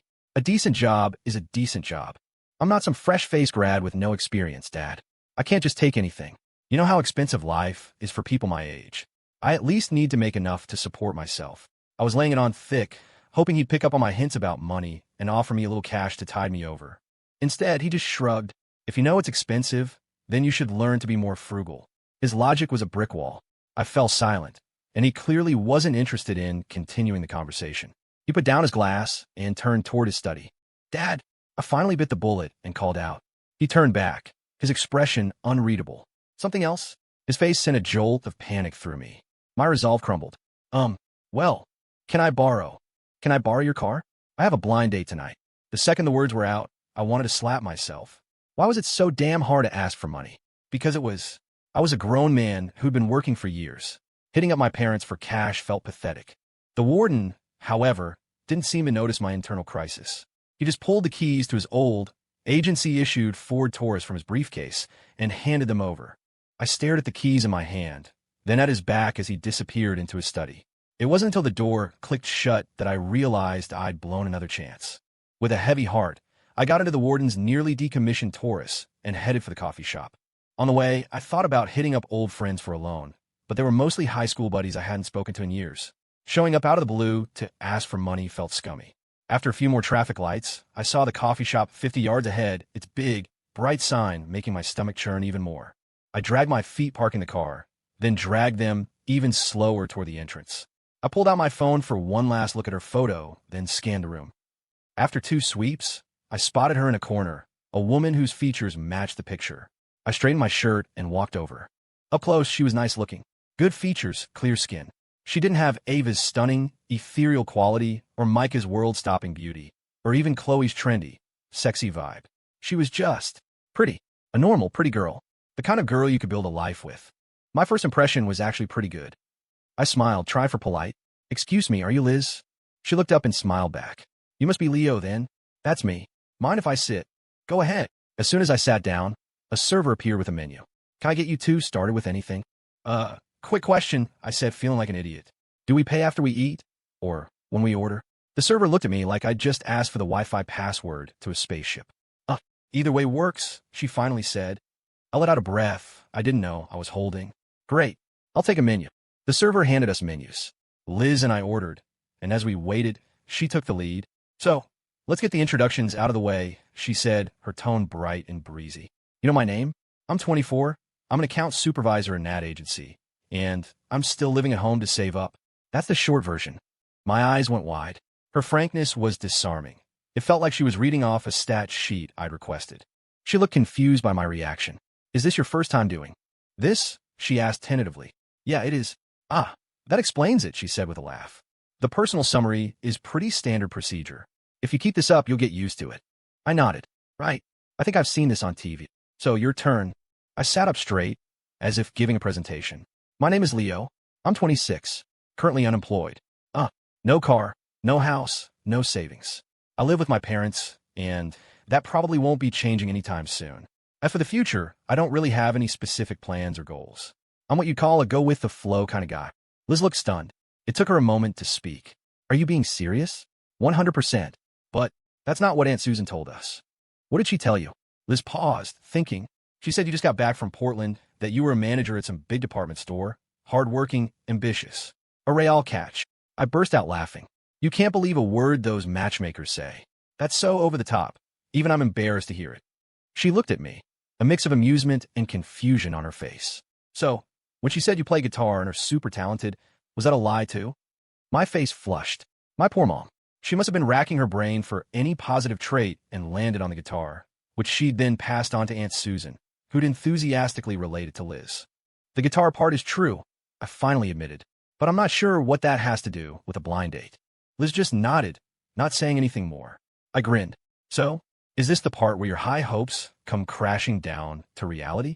Feeling the crushing weight of disappointment. She shook her head, a smile playing on her lips. Not really. I think you're pretty great, actually. At least you're honest. Way more honest than most guys. A wave of relief washed over me. This was my chance, my escape hatch. I decided to lean into it. I pride myself on my honesty, I said, puffing my chest out. In fact, there's one more thing I need to be completely honest with you about. Liz looked at me, puzzled. What's that? I don't have a single dollar on me.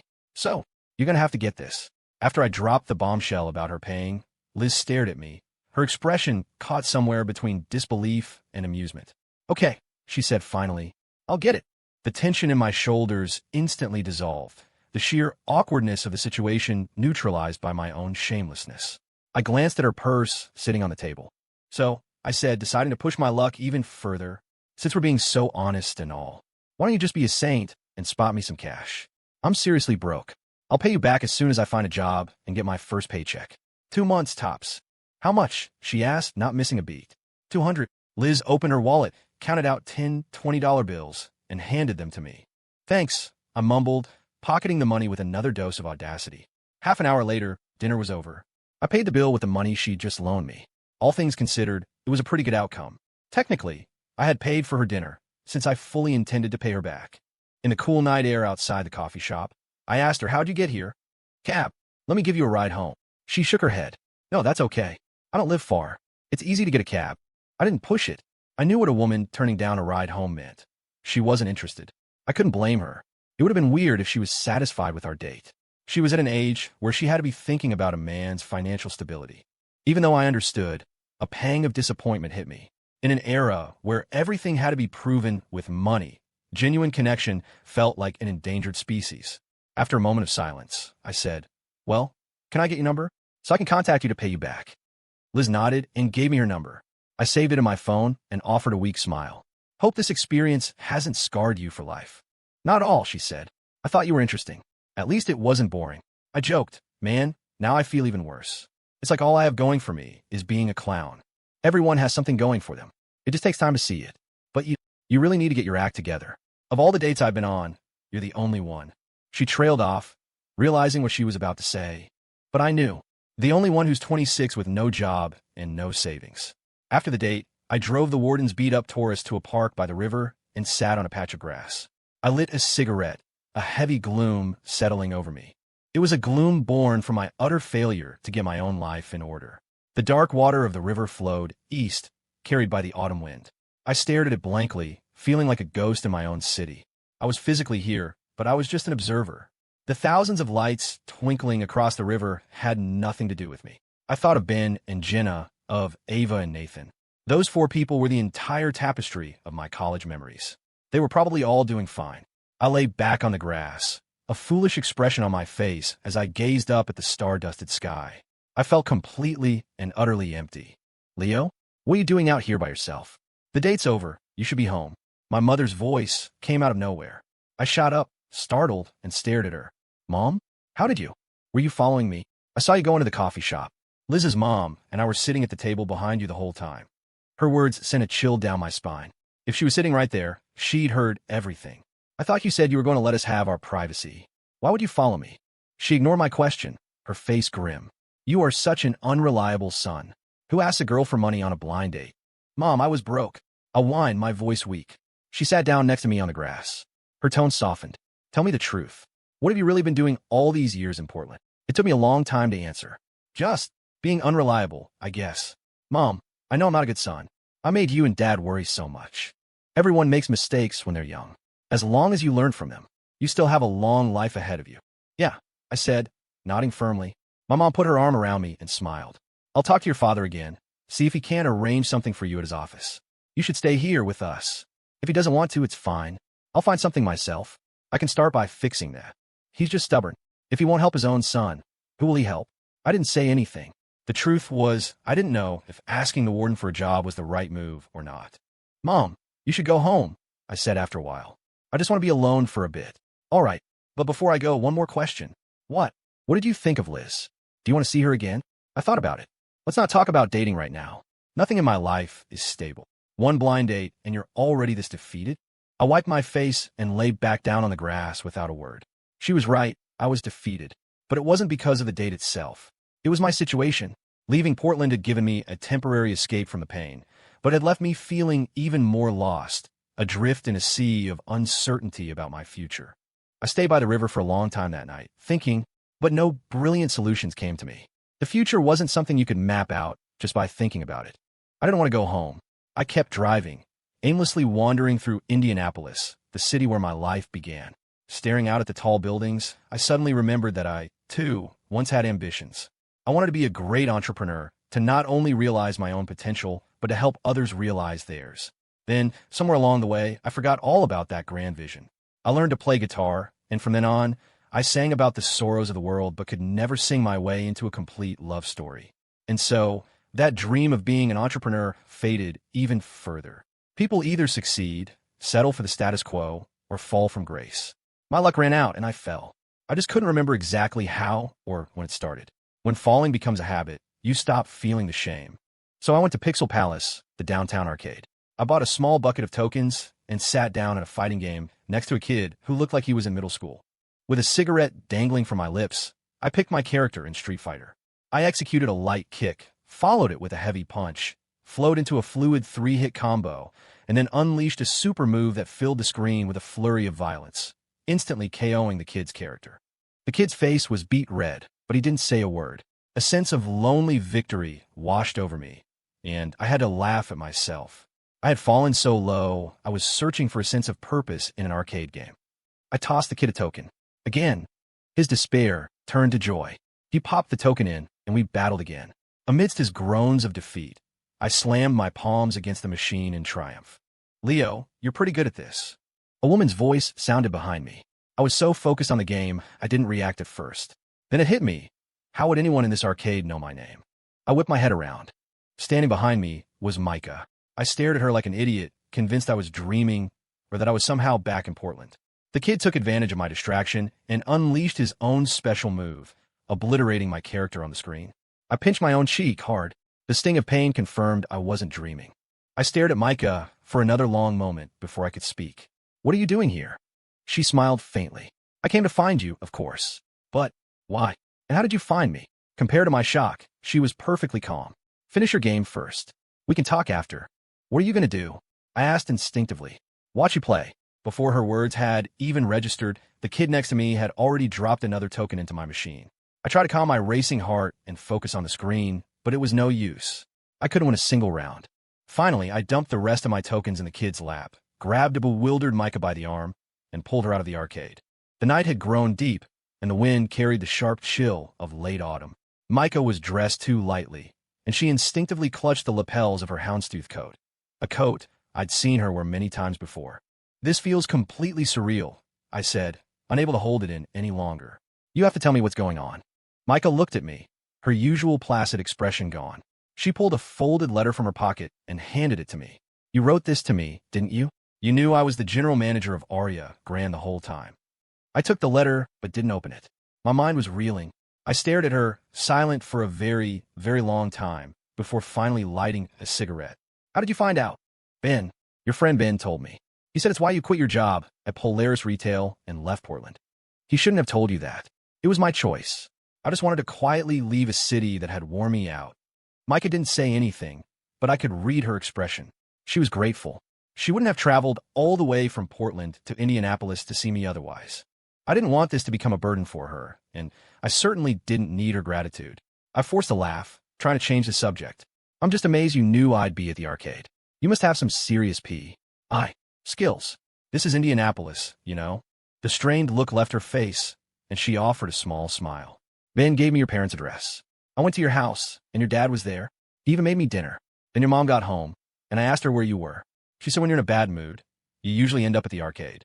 She was right. You went through all that trouble? Why didn't you just call me? You love putting on an act. If I'd called ahead and given you time to prepare, how would I have ever gotten to see this pathetic side of you? Her words left me speechless. I glanced at the warden's Taurus. Pathetic? I got a car to drive, cigarettes to smoke, video games to play. I'm living like a king. Micah just shook her head. Let's not stand here talking. I'm getting cold. I immediately took off my jacket and draped it over her shoulders. I pointed across the street. There's a diner over there. We can sit inside. She nodded, and we dodged traffic to cross the street. Inside the Starlight Diner, we sat across from each other in a booth.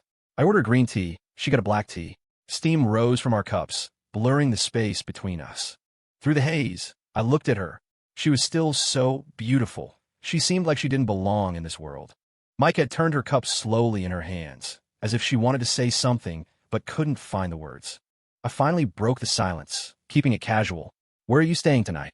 A hotel, she answered distractedly, her eyes not meeting mine. Oh, when are you heading back to Portland? Micah finally looked up at me. Do you think it was presumptuous of me to come find you? You're misunderstanding me, I said quickly. I was just asking because I know you're busy with work. She shook her head. No matter how busy I am, I had to come to Indianapolis to find you. Thank you for helping me, with no thought of a reward. You don't have to be so formal, I said with a smile. I would have done it for anyone. She nodded and fell silent again. I realized we'd never had a conversation like this before, and it felt a little awkward. After a long pause, she looked at me and asked, So what are your plans now? I'm back in Indianapolis. I'll probably stay here for good. It's not so bad. At least I can be with my family. Micah looked at me, seeming to want to say something, but holding back. How are things at Aria Grand? I asked. Have things settled down? For now, she said, her voice tinged with melancholy. But this is just the beginning. There will probably be more incidents like this in the future. I sighed internally. I knew her uncle, Declan, wouldn't give up control of the company that easily. There would be other schemes, other attacks. I felt a pang of sympathy for her, to be targeted by your own family. But there was nothing more I could do. I'd help her once. Ben told me you lost a huge career opportunity because of this. Do you regret paying such a high price? I shook my head. Honestly, I struggled with the decision for a long time. Human nature is selfish, after all. But once I made up my mind, I didn't regret it. Micah took a sip of her tea. Then, as if she'd finally found her resolve, she asked, Leo, would you be willing to come back to Portland and join us at Aria Grand? Is this compensation? Or do you think I need that kind of handout? If you wanted compensation, you wouldn't have told me the way you did. I just hope you'll join us. For one, you don't have a job right now. 2, you're an expert in marketing and planning. And 3, working at Aria Grand would be a great opportunity. I smiled wryly. If Ben hadn't told you, would you still be offering me a job? This is just about your conscience, but you really don't have to. I admit, I feel indebted to you. But have you thought about why Ben told me? He didn't want you to lose your job over this, either. He wants you to stay in Portland. It's a place you fought hard for. I shook my head. You're wrong. Portland wasn't a place I fought for. All my memories of that city are gray. I was depressed there, lost. Micah didn't say any more. She was clearly not a natural recruiter, and I truly had no desire to go back to Portland. I couldn't find a reason. Joining Aria Grand was out of the question. It would taint my decision, make it seem like I'd done it all for personal gain, and I'd feel even more guilty about what happened with Mr. Clark. I couldn't live with that kind of shame. I was ready to make Indianapolis, the city of my birth, my harbor, a place to settle down and build a life. Outside the diner window, the city was quieting down. We were the last customers. The speakers crackled to life with a pre-recorded announcement over a generic pop song, informing us the diner would be closing in 15 minutes. After the second repeat, a bank of lights went out, leaving only the ones above our booth. We hadn't reached an agreement, but it was time to go. "We should get going," I said, standing up. Micah nodded and rose as well, a cloud of disappointment seeming to hang over her. I couldn't tell if it was because of her own uncertain future at Aria Grande, or because I'd refused her offer. I walked with her to a nearby hotel she'd booked. After she got her key card, it was time to say goodbye. "If you're not leaving tomorrow, you're welcome to come over to my parents' place," I said. "I'm not leaving. I'll be here for a couple of days." "You need to stay that long? It's not like you own Indianapolis." "I'll stay as long as I want." I was a little taken aback. Micah rarely spoke with such an edge in her voice. "All right then," I said after a moment. "I'll see you tomorrow." Micah nodded, then picked up her bag and followed the front desk clerk toward the elevators. On the way home, I called Ben. I had to talk to him about this. He picked up almost immediately. "I was just about to call you," he said with a laugh. "Did Micah find you? Why did you have to tell her, man? You just put this huge weight on her conscience." "Wow. Not only do you do good deeds in secret, you also worry about the other person's feelings. You're more righteous than Captain America, Leo." "Cut the crap." Before Ben could answer, Jenna snatched the phone. "Leo, did you find a job yet?" "Not yet," I said irritably. I knew it was probably Jenna, the busybody, who had pushed Ben to tell Micah. "Did Micah offer you a job back in Portland, at Aria Grande?" "She mentioned it." "And what did you say?" "Do you really think I have any reason to go back to Portland?" Jenna laughed. "Leo, you're calling long distance, right? You might want to watch the minutes. Knowing you, I'm not sure you can even afford your next phone bill." Her ability to jump from one topic to another was astounding. "What the hell does that have to do with anything?" "My point is, you're in a tough spot. Micah personally flew out to offer you a job. Stop being so proud and just take it. Get back to Portland and get on with your life. You're a woman, you don't get it." Put Ben back on. Ben took the phone. "What Jenna said, that's what I think too. Jenna doesn't know the whole story, but you do. If I go back to Portland and take a job at Aria Grande, one I feel even worse about, Mr. Clark, how am I supposed to live with myself?" "You could go back to Portland and not work for Aria Grande," Ben countered. "Of course, if you've already found a great job in Indianapolis, then just ignore me." I had no response. "Just think about it, man," Ben continued. "If you come back to Portland, you've got friends here to help you out. In Indianapolis, knowing your dad, he's not going to lift a finger to help you find a job." Again, I was speechless. "Leo, it's getting late. We'll talk later. Just chew on it for a while. Oh, and I'm sending you $50 for your phone bill. You can't let it get cut off. We got to stay in touch. Could you two be any more condescending?" Ben didn't answer. He just hung up. The couple's good-natured ribbing had magnified my pathetic situation tenfold. If I hadn't borrowed that $200 from Liz, I really wouldn't have had money for my phone bill. I passed a traffic light. One more block, and I'd be home. My phone buzzed with a text message. I looked down. It was a notification that $50 had been added to my account. I didn't know whether to laugh or cry. That couple was truly one of a kind. When I got home and opened the door, the warden and my mom were both sitting on the living room couch. I closed the door behind me and tossed the car keys to my dad. "You guys are still up?" My mom smiled at me. "Leo, that girl who came looking for you today, is she your girlfriend?" I wasn't surprised by the question. "She's not my girlfriend." The warden's expression turned serious. "If she's not your girlfriend, why would she come all the way from Portland to Indianapolis to find you? Did you do something to wrong her?" A wave of exhaustion washed over me. I didn't know how to explain it to them. I habitually rubbed the bridge of my nose. "See that, honey," my mom said to my dad. "That's his tell. He does that every time he's not telling the truth." My dad nodded in agreement. I was trapped. "Look, it's really hard to explain," I said, exasperated. "She's probably coming over for lunch tomorrow. If you don't believe me, ask her yourselves what our relationship is." With that, I beat a hasty retreat to my room, terrified they'd keep grilling me. I just made a cup of tea and sat down on my bed when my mom pushed the door open. It was clear she wasn't going to let it go. She pulled up a chair and sat across from me, her tone conspiratorial. "Leo, your father told me everything. She's the girl who was living with you in Portland, the one I knitted a scarf for." I didn't deny it. I just nodded. "So tell me the truth. What's your relationship? You live together. Don't tell me there's nothing going on. Do you think your mother is stupid?" "Mom, it's not that I won't admit it. There's just nothing to admit. Haven't you heard of roommates? It's a thing in the city. We lived in the same apartment for a while, but we didn't sleep in the same room. If you have to put a label on it, we're just friends. Just friends? Friends don't fly halfway across the country to find you. She gave me a look that said, keep trying. I didn't know whether to laugh or cry.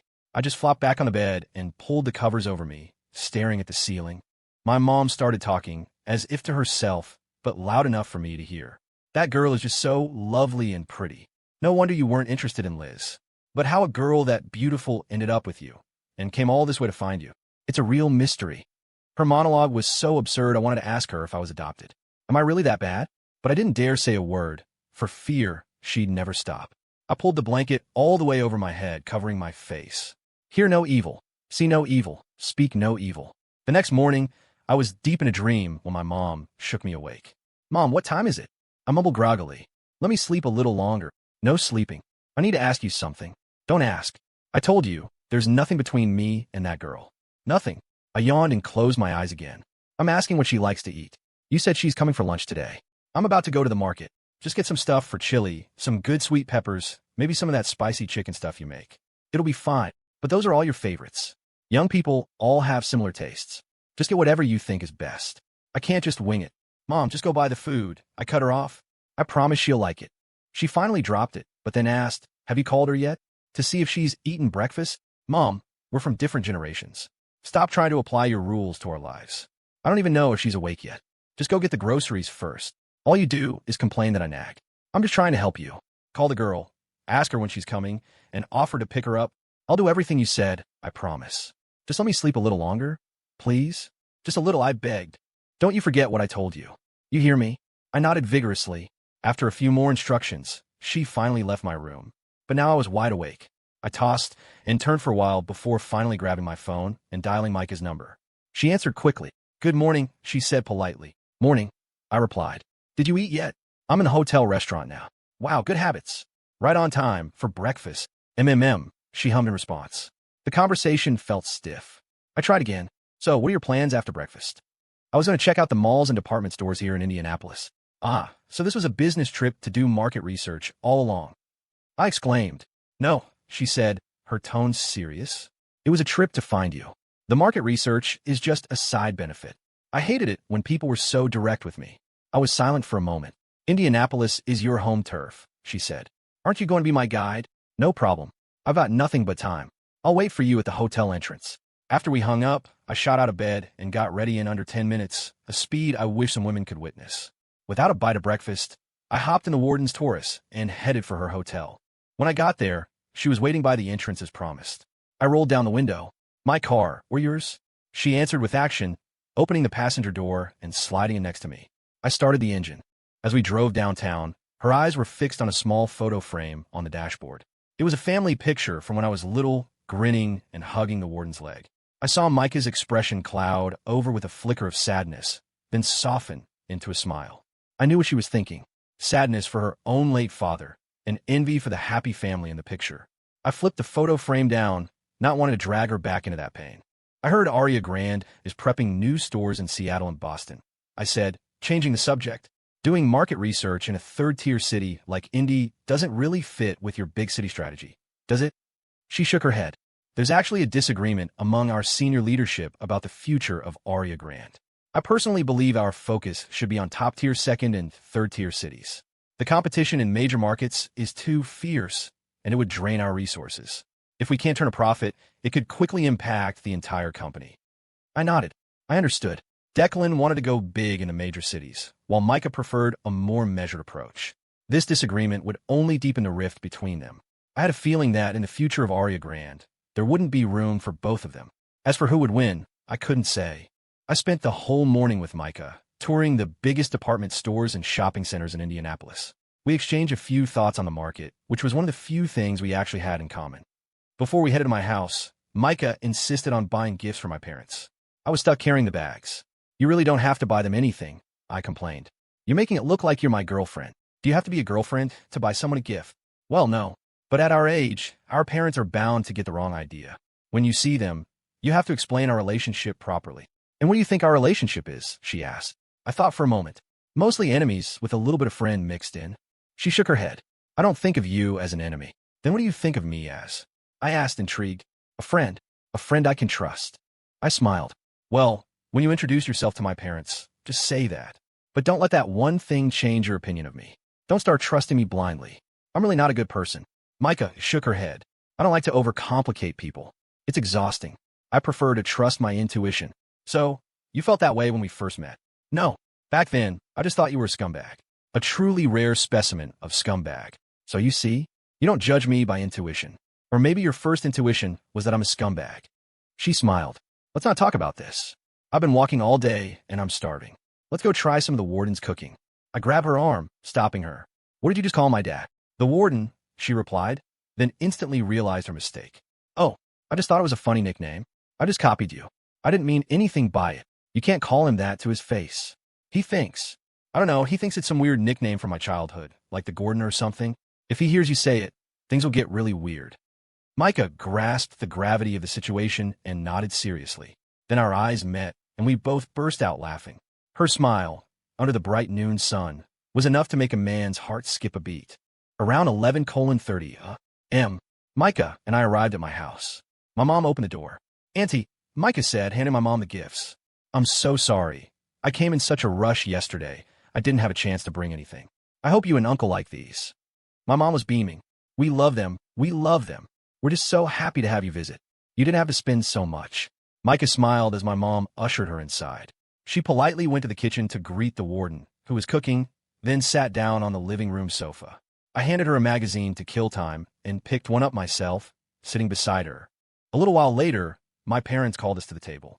Micah and I put down our magazines and took our seats, deliberately leaving a large gap between us.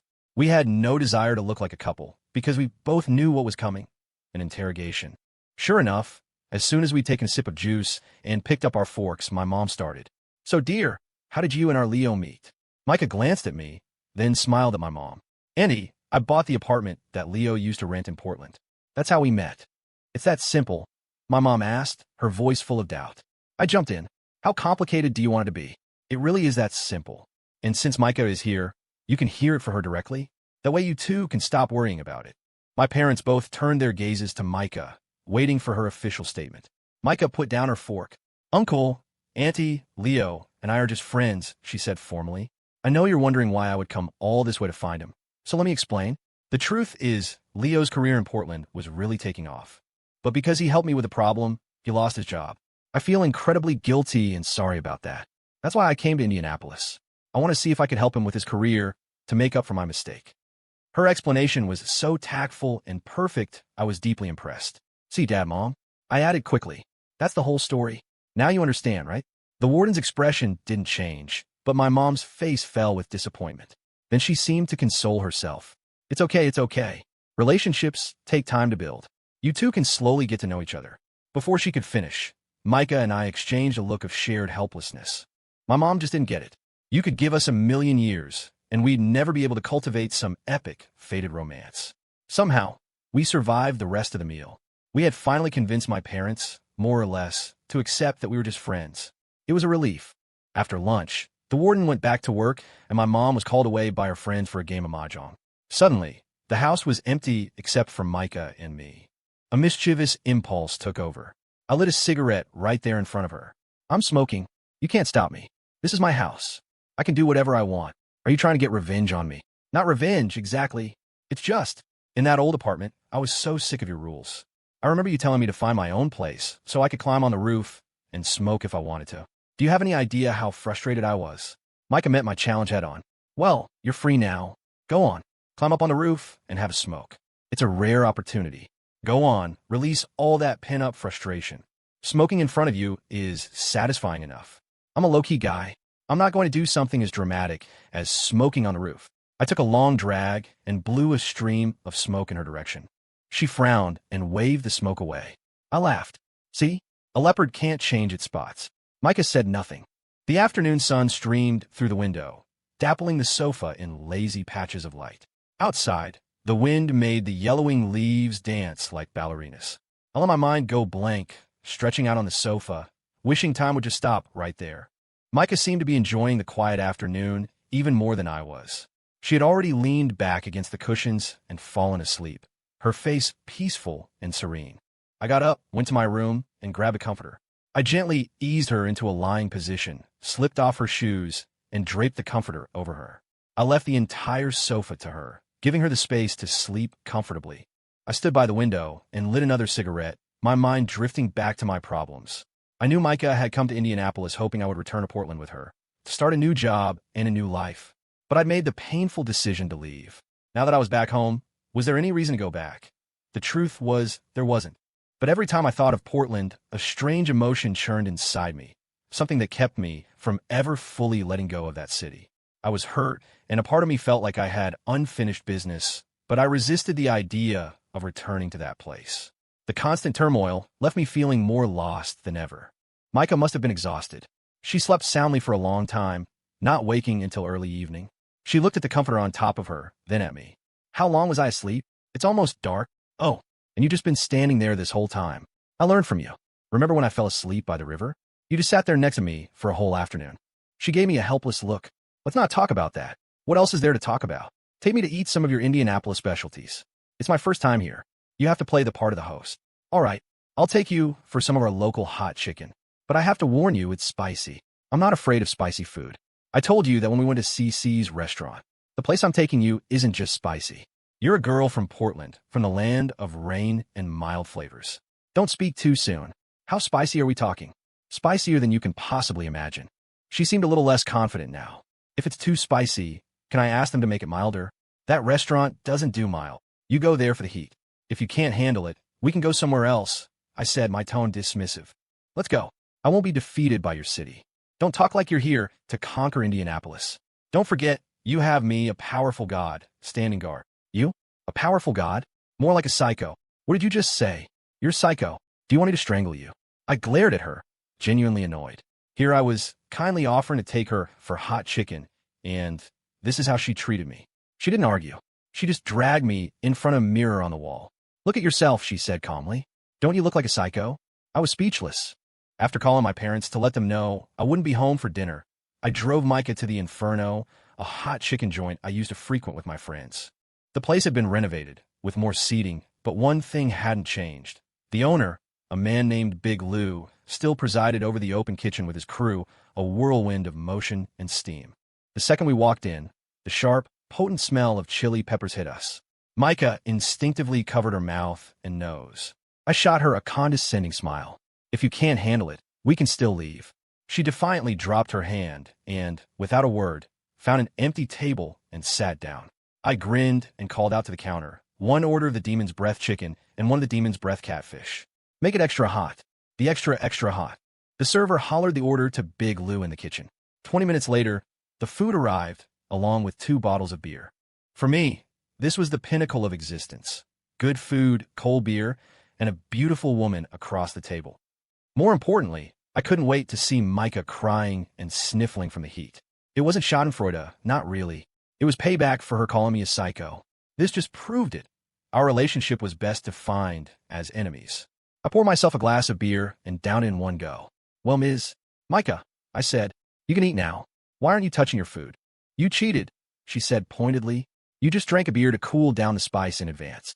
I knew her accusation was just a cover for her own anxiety. The plates in front of us were practically buried under a mountain of peppers. You could almost see the heat shimmering in the air. You can have one too, I said with a smirk. I don't mind. If I drink, who's going to drive us back? That's an easy fix. You can have soda. I'll get you an iced tea. It's even better than beer for this. Not giving her a chance to find another excuse, I went to the counter and brought back a can of iced tea. I raised my eyebrows at her. Drink up. Eat up. And remember this night, the night you died of spice. I'll eat, she said, looking annoyed. But you don't have to look so smug about it. I immediately wiped the grin off my face and adopted a serious expression. Is this better? Now hurry up and eat. It's best when it's hot. If it gets cold, the breading gets soggy. She eyed me, then used her fork to push aside the top layer of peppers.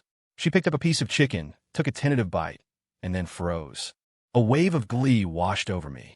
I waited with bated breath for her inevitable breakdown. But she just calmly finished the piece, then looked at me with a placid expression. It's not as spicy as I thought it would be. I stared at her, searching for any sign that she was faking it, but her face was a placid mask. She then picked up another piece and ate it with gusto, even finding time to shoot me a dismissive glance. I looked over at Big Lou in the kitchen, wondering if he'd lost his touch. I pushed aside the peppers on my own plate, grabbed a piece, and took a bite. Instantly, an explosion of heat pushed my taste buds to their absolute limit. My body felt like it was on fire, and beads of sweat popped up on my nose. I slammed my fork down on the table and chugged my beer. It wasn't enough. I grabbed Micah's iced tea and drained the whole can. Big Lou hadn't lost his touch. He'd outdone himself. The spice was practically baked into the soul of the chicken. Micah watched me with a faint smile. Leo, are you sure you're from Indianapolis? You can't even handle a little spice. Are you sure you're from Portland? Who ever heard of someone from Portland who can eat this kind of spice? I poured myself another beer to quell the fire in my mouth and dabbed at my sweaty nose with a napkin. She clearly enjoyed my suffering. Leo, she said with a laugh, have you ever heard of the Carolina Reaper? The what? It's the world's hottest pepper, bred by some guy in America. I've tried it. I couldn't handle it all. But this, she gestured at the plates, this doesn't even scare me. I was speechless for a long moment. Then why were you acting so cautious before? I didn't realize you were such a good actress. They say you're who you hang out with, she said slowly. Spend too much time with certain people of questionable character, and you're bound to pick up some of their bad habits. I felt like I was going to cough up blood. I clutched my chest. I have this burning rage in my heart that I can't get out. You should eat more peppers then, she said, her expression full of mock concern. The shock might help you spit it out. I decided I couldn't talk to her anymore. I was not on my game today. I would swallow my pride, regroup, and fight another day. After we left the inferno, my mouth was still on fire. I chugged another can of iced tea as we walked. Micah, on the other hand, was completely unfazed, which only magnified my own pathetic state. Do you want to go back to the hotel now? I asked after a few steps. She shook her head. It's too early to sleep. It'll be boring at the hotel. Then let's go play some video games, I said excitedly. Good for digestion. Do we have to go play games that only elementary school kids are interested in? Are you physically incapable of not insulting me? I snapped. Who told you only kids like video games? When I found you yesterday, you were playing with an elementary school kid, she replied calmly. I stared at her, then sighed in defeat. Fine. I'm a childish little kid. Are you happy now? Don't be so defensive. Look at you, all angry. If I tied a little Cub Scout neckerchief on you, you'd look just like one having a tantrum. I was utterly defeated. Please, I begged. Stop insulting me. We're not going to be able to get along if you keep this up. A victorious smile spread across her face. I don't have to insult a defenseless man like you. But for the rest of the night, you have to do what I say. What you say? I'm not used to you being so proactive. You have the wrong impression of me. I'm not always a passive person. Remember that night we went out to the countryside to sing? That was my idea. A fresh wave of anger washed over me. You have the nerve to bring that up? Do you have any idea how miserable you made me that night? But you didn't learn your lesson, did you? You're still the same old rogue. Her words reminded me of all my own terrible behavior, and I felt a pang of shame. Let's not talk about that, I said, changing the subject. What do you want to do? She thought for a moment. I want to hear you sing. I didn't get to listen properly last time. I was too scared. What were you scared of? I was afraid you'd find me out, and that my punishment would be severe. You threw my blanket and comforter off the roof like a maniac. You were scared? I don't believe it. You were so stubborn back then. I was stubborn because I didn't want to give in to a jerk like you. But of course I was scared. I'm just a woman. Seeing her look so vulnerable, I suddenly felt that this woman had a cute side to her. Maybe this was the real her, the one she kept hidden behind all her defenses. On that late autumn night, I decided to go along with Micah's plan.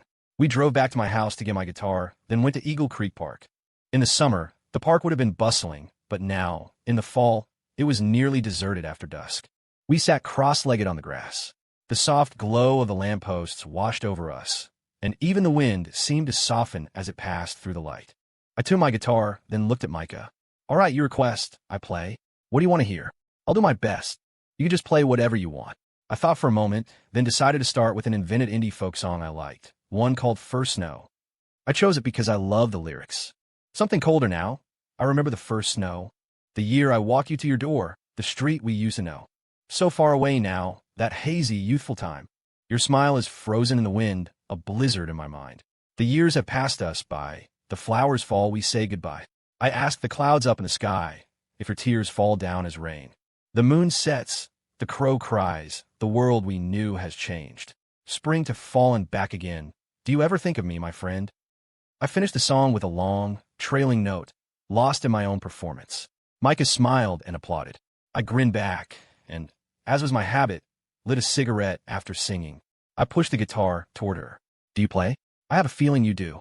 She held out her hands, showing me her manicured nails. So you're saying you can play, but it's not convenient right now? I asked. I learned a little when I was studying abroad. I was bored, she said with a nod. Your personality seems more suited to the piano. A woman like CC, she's the type to play guitar. You seem to have women's personalities all figured out. I took a deep drag from my cigarette and laughed. Studying women is the only pleasure I have left in life. How else am I supposed to get through the changing of the seasons, over and over again? Micah smiled, as if accepting my answer. I stubbed out my cigarette and lay back on the grass, looking up at the stars. The autumn wind was making me sleepy, or maybe it had nothing to do with the wind, and it was just the stillness of the night. Micah's faint, pleasant scent drifted over with the breeze. I felt a sense of peace and comfort, and my eyes slowly drifted shut. After a long time, Micah gently nudged me. Leo, could you sing Fire and Rain for me? I sat up and looked at her. I remembered playing that song in her car not long ago, and how she had cried. I knew there must be a story attached to it, a story that was hard for her to forget. I was afraid she would cry again. Are you sure you want to hear it? She nodded firmly. Okay, but after I'm done, you have to tell me your story with this song. Last time. Just sing, she interrupted. I didn't get a definite answer from her, but I couldn't force it. If she wanted to hear it now, I would sing it for her. Let the night unfold naturally. I strummed the guitar again, my voice low as I sang the iconic song of love and loss. The moment I sang the lines, I've seen fire and I've seen rain. I've seen sunny days that I thought would never end. I've seen lonely times when I could not find a friend, but I always thought that I'd see you again. Her tears began to fall. Her face was filled with a deep, genuine sorrow. I didn't stop singing. I knew she wouldn't want me to. This song held a memory for her, and to interrupt it now would be cruel. I finished the slow, gentle song. By then, Micah was a wreck, crying freely. In my mind, she was a strong woman who rarely showed weakness, but this song had touched the softest part of her heart. The quiet night, the cool wind, the crying woman. A feeling of tenderness washed over me. I gently pulled her into my arms, stroking her hair and wiping away her tears. She didn't resist. She leaned against me for a long time, her voice choked with sobs. You know, this was my father's favorite song. When I was 15, he took me to a James Taylor concert in Boston. The venue was so loud, but when he played this song, the whole place went quiet. My dad leaned over and told me he would love me forever, that I was the most important person in his life. But he didn't keep his promise. He was a liar. But God, I miss him so much. He must be so lonely in that other world. She was sobbing uncontrollably now, clinging to me like a child seeking safety. And in that moment, I finally understood why she hated it when people broke their promises. Her father, Marcus, had been unable to keep his promise to love her forever. But life is unpredictable. A promise of a lifetime of love was shattered by a car crash. I believe, though, that if there is another world, Marcus is there, keeping his promise, loving his daughter, Micah. The wind blew around us, and I felt helpless. I didn't know how to comfort her. After a long time, I finally said in a low voice, "Don't cry. Someday soon, another man will come and love you in your father's place. He'll protect you, and his love will last even longer, forever, with no end." She didn't respond, but she leaned against me even tighter. I stared off into the distance, asking myself, is there really such a thing as a river of happiness in this world?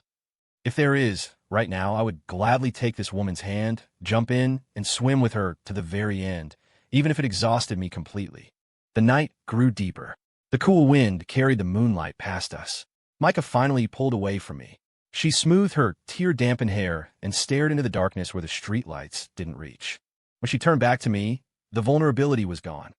"Leo, I hope you'll come back to Portland," she said. "But I won't force you. If you can't find a suitable job in Indianapolis, and you feel that Portland is a better place for you to grow, you can come find me. I'll arrange everything." I packed my guitar back into its case. "If I come back to Portland," I asked jokingly, "will you give me back that apartment?" She paused for a moment. "If you're willing to come back, I can let you have it." I smiled and slung the guitar over my shoulder. "Let's go," I said softly. "I'll take you back to your hotel. By the way, are you really staying in Indianapolis for a few more days? I can show you the sights." "No, I've said what I needed to say, and I've done what I needed to do. The rest is up to you. I'm heading back to Portland tomorrow morning." I wasn't surprised by her sudden departure. A company as big as Aria Grant needed her. A day and a half in Indianapolis was already a long time for someone as busy as her.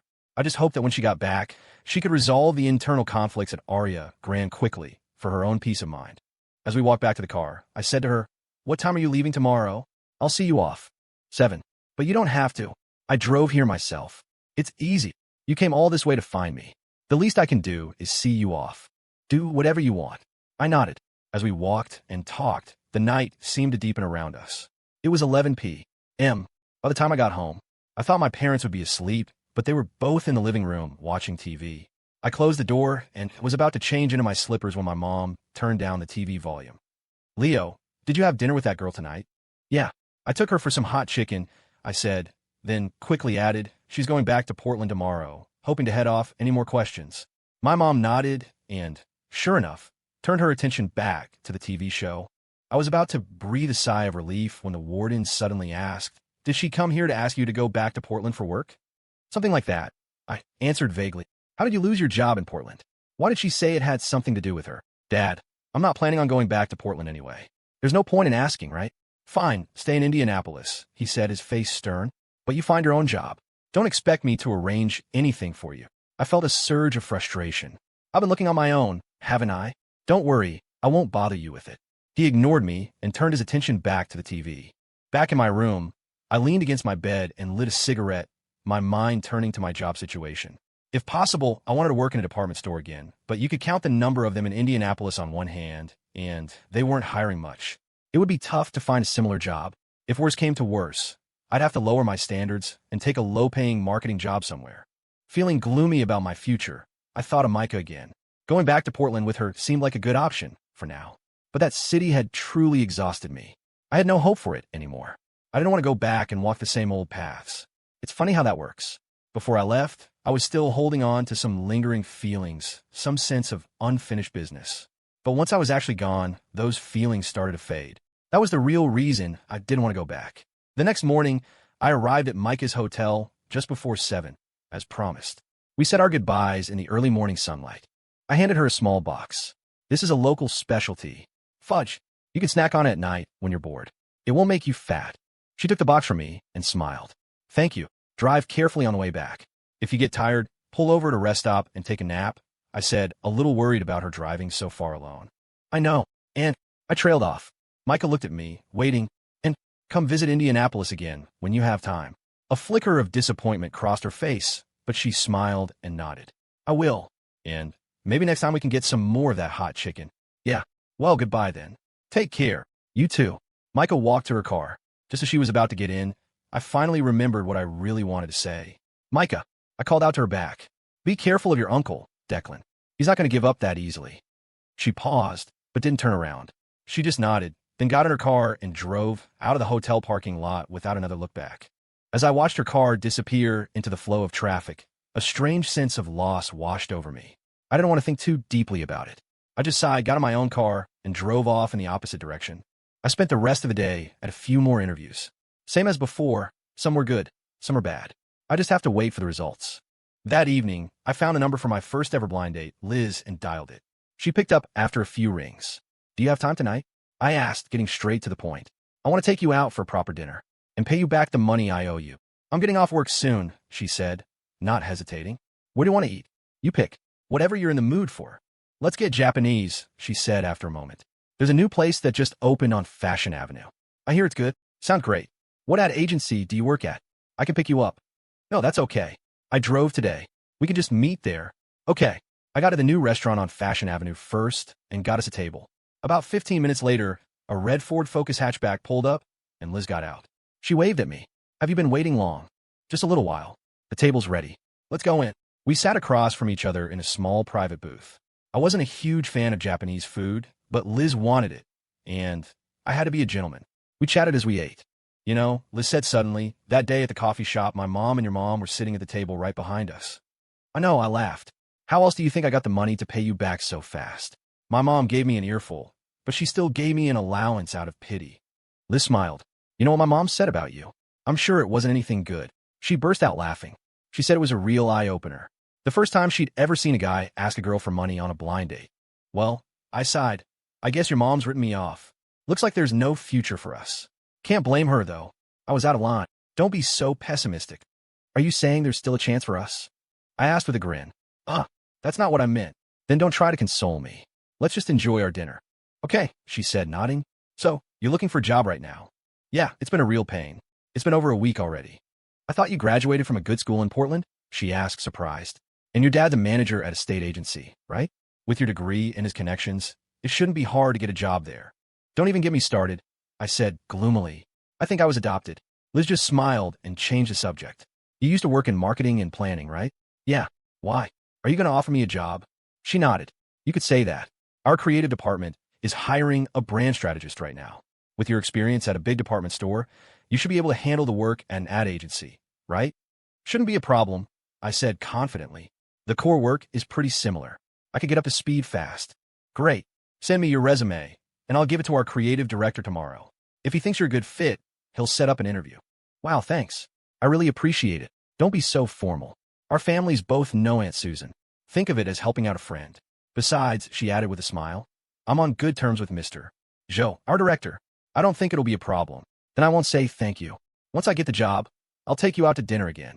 Actually, she said, I'd rather you take me out to celebrate after you've had some success at work. That meal might taste even better. That night, Liz and I talked for a long time. The atmosphere was much more natural than our first meeting.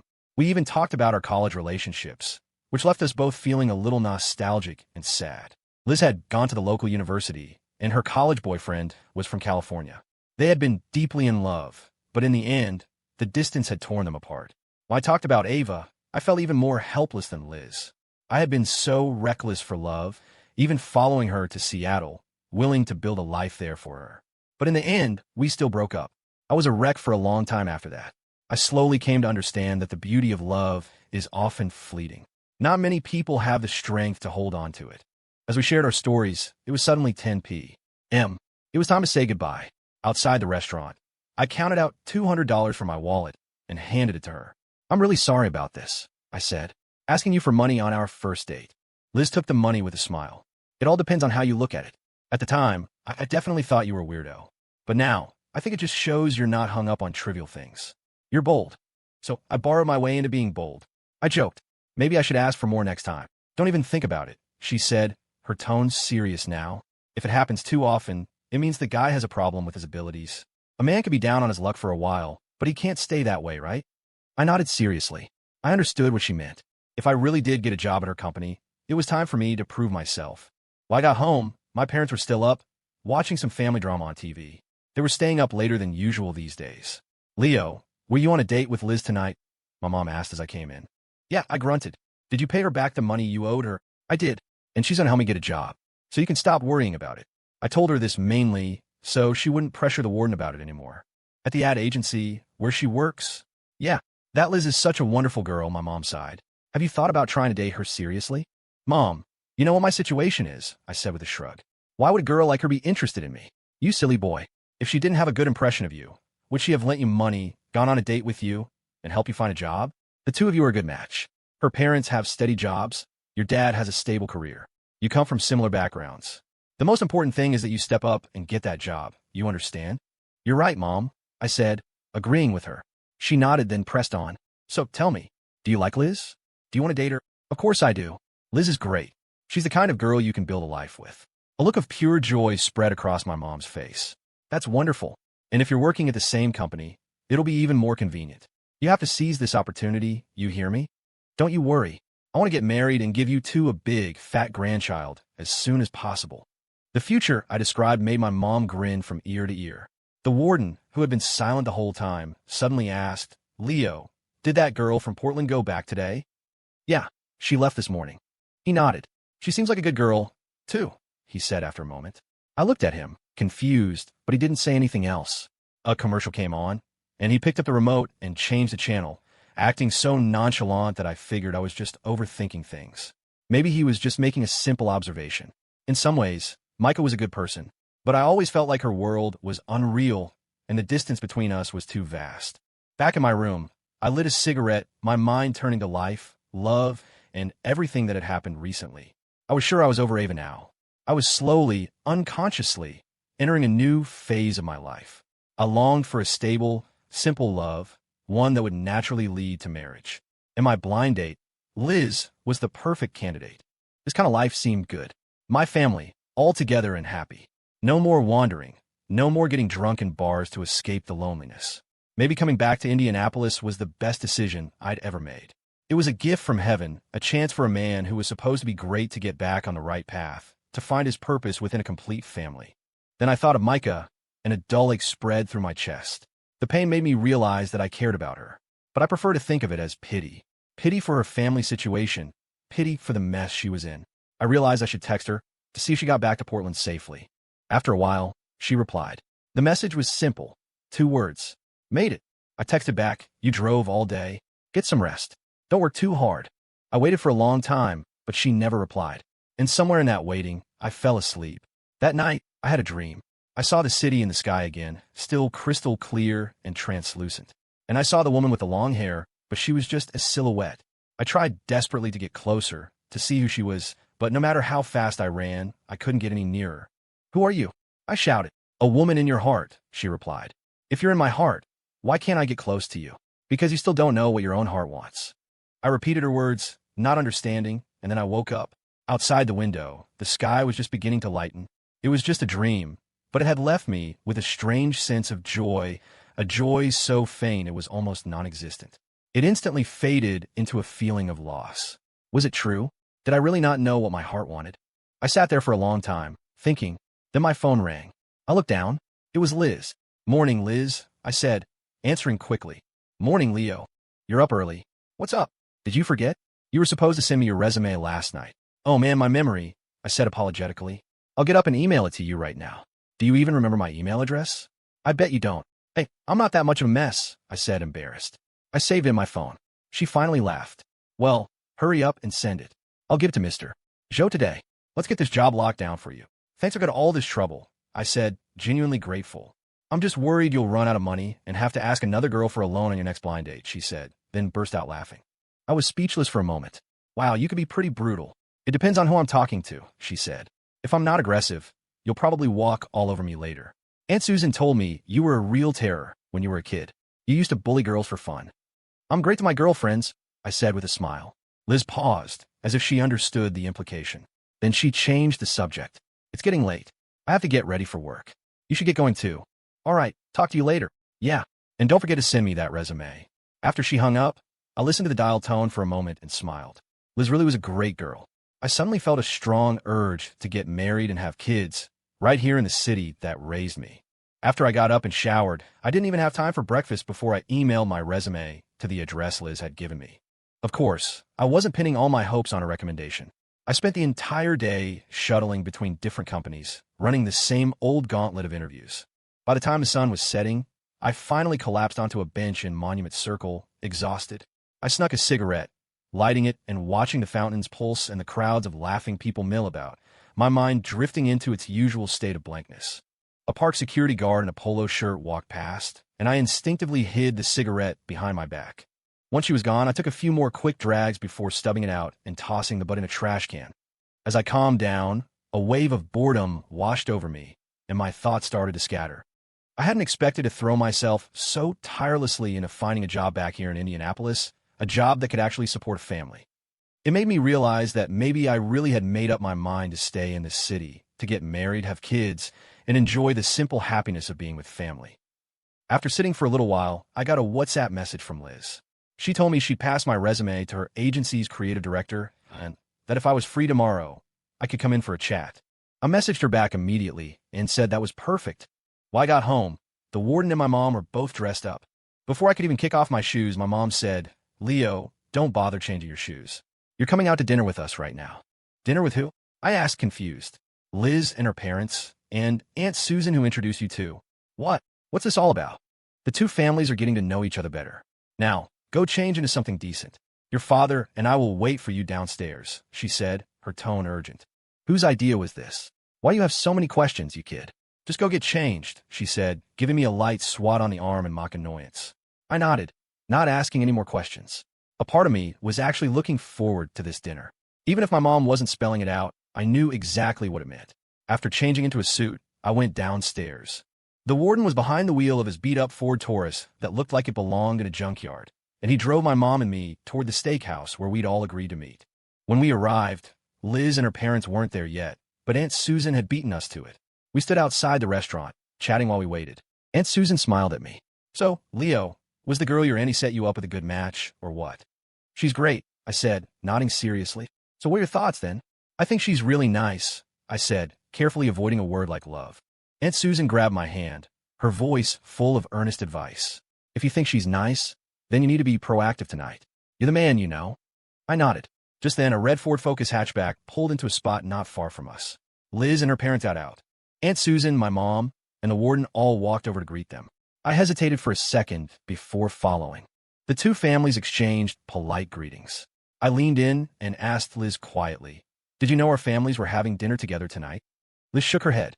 "If I'd known, I would have told you on the phone. They didn't tell me until I got home." I smiled. "So you know what this is about, right?" "Try to set us up, obviously," she replied with a frank smile. "So, do you think we have a shot?" "It's way too early to say. I think we need to get to know each other better." I nodded. "Okay, let's just play it by ear tonight." Liz gave me a slight smile. "Yeah, play it by ear." As we talked, the group moved into the restaurant. After we were seated and had ordered, the two families started chatting again, while Liz and I sat on opposite sides of the table, looking at each other. Once the food arrived, I poured some whiskey for the warden and Liz's dad, while Liz poured juice for my mom, her mom, and Aunt Susan. The unspoken teamwork between us brought a knowing smile to our parents' faces. During the meal, our parents got along famously, and it wasn't long before the conversation drifted to where Liz and I would live if we got married. Liz's parents were very open-minded and said they'd be willing to pitch in for a down payment on a house for us. This made my mom and the warden ecstatic. Houses weren't cheap, and if Liz's family was willing to help, it would take a huge burden off our shoulders. After all, the warden earned a respectable but modest government salary. We weren't exactly wealthy. Aunt Susan decided to strike while the iron was hot. "You see, your parents have made their positions clear. Now it's your turn." Liz and I glanced at each other, but neither of us spoke. Aunt Susan shot me a look, reminding me of her earlier advice to be proactive. I cleared my throat. I have really good feelings about Liz, but we still need to get to know each other better. That's what will make a marriage strong later on. But I can say this now. I'm ready to work hard, be a good husband, and take care of both our families. The moment I finished, Aunt Susan exclaimed, "This kid really knows how to talk." Liz's parents nodded in agreement, but Liz just pursed her lips to keep from laughing. She already had some idea of what I was really like. Aunt Susan then turned to Liz. "What about you, dear?" Liz thought for a moment. "I feel the same way as Leo. We need more time to get to know each other." "That's the right way to think about it," Aunt Susan said, nodding. "But you two aren't kids anymore. Once you've spent enough time together, you should start thinking about marriage." Liz and I nodded in unison. Our families exchanged another knowing smile. From here on out, it was all up to us. The blind date, wrapped in this harmonious atmosphere, felt so easy. I knew why Liz's parents had agreed to let us date. For one, the warden had a decent job. For another, I was a graduate of a good university. Even though I was unemployed at the moment, I'd find something. As long as I was willing to work hard, I could at least support a family with Liz in this city. And Liz herself had a well-paying job. All of this painted a beautiful picture of a possible future, a future I was starting to look forward to. This intense sense of anticipation made me realize something. All these years, I been enough of a slacker. I wanted to change my life. More than that, I wanted to work hard for the family I might have. With this newfound motivation, I believe that the life Liz and I could build together wouldn't necessarily be any worse than the one Ben and Jenna had back in Portland. If Liz is willing to give me a chance, I thought, I'll cherish her. And maybe, gradually, I'll even fall in love with her. After dinner, our parents and Aunt Susan noted that it was still early and suggested Liz and I go see a movie. I had no objections, and Liz agreed. That movie, I thought, might just be the prelude to our relationship. After the movie, Liz and I walked down the street. She was still holding a half-eaten bucket of popcorn, and I had a can of Coke. I sipped my drink, she ate her popcorn, and we chatted as we walked. So, I began, if we started dating, would that violate your company's rules? Us working in the same place? Liz shook her head. No, we're an ad agency. The culture is pretty open. We have a few couples in the office. I stopped walking and grabbed her arm. She looked at me, puzzled. With a mock-serious expression, I asked, Liz, am I to understand that we are now officially in a relationship? She blinked, then said, Leo, you phrased it on purpose, didn't you? I did.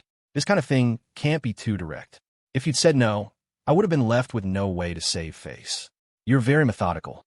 You'd be a great brand strategist, she said with a laugh. You're great at changing the subject. You'd be great in sales, I shot back with a smile. But her expression turned serious. Leo, do you really think we could build a life together? And then get married? I was silent for a long moment before nodding. Yes, At least, I'm willing to try to work for it. This desire to build something. I've never felt it before in my entire life. Liz nodded. To be honest, I'm tired of the whole dating scene. I'm ready to not be single anymore. You showing up was a surprise, but it wouldn't be realistic to say I've fallen for you after just a few dates. But since our parents are both on board, I'm willing to see our meeting as fate. So, we can officially start seeing each other, right? She smiled. Yes, but it all depends on your performance from here on out. I'm entrusting my whole life to you, after all. Your life is worth having. Just watch me, I said, my voice filled with a new kind of joy. Liz nodded. We started walking again, with a mix of apprehension and anticipation. On that crisp autumn evening with leaves swirling around us, I reached out and took her hand. It felt as pure and simple as a first love. She instinctively tried to pull her hand back, but I held on a little tighter. She looked at me, uneasy. I loosened my grip just enough to be comforting, not aggressive. Her expression finally softened. I smiled. Let's just walk a little further, to the end of this street. Maybe we'll find that spring has come early. But winter hasn't even passed yet. Forget winter. Let's head straight for spring. Liz gave me a gentle smile. Okay, let's go. And so we walked on, following the streetlights through the night, the warm, yellow glow casting our faces in a soft light.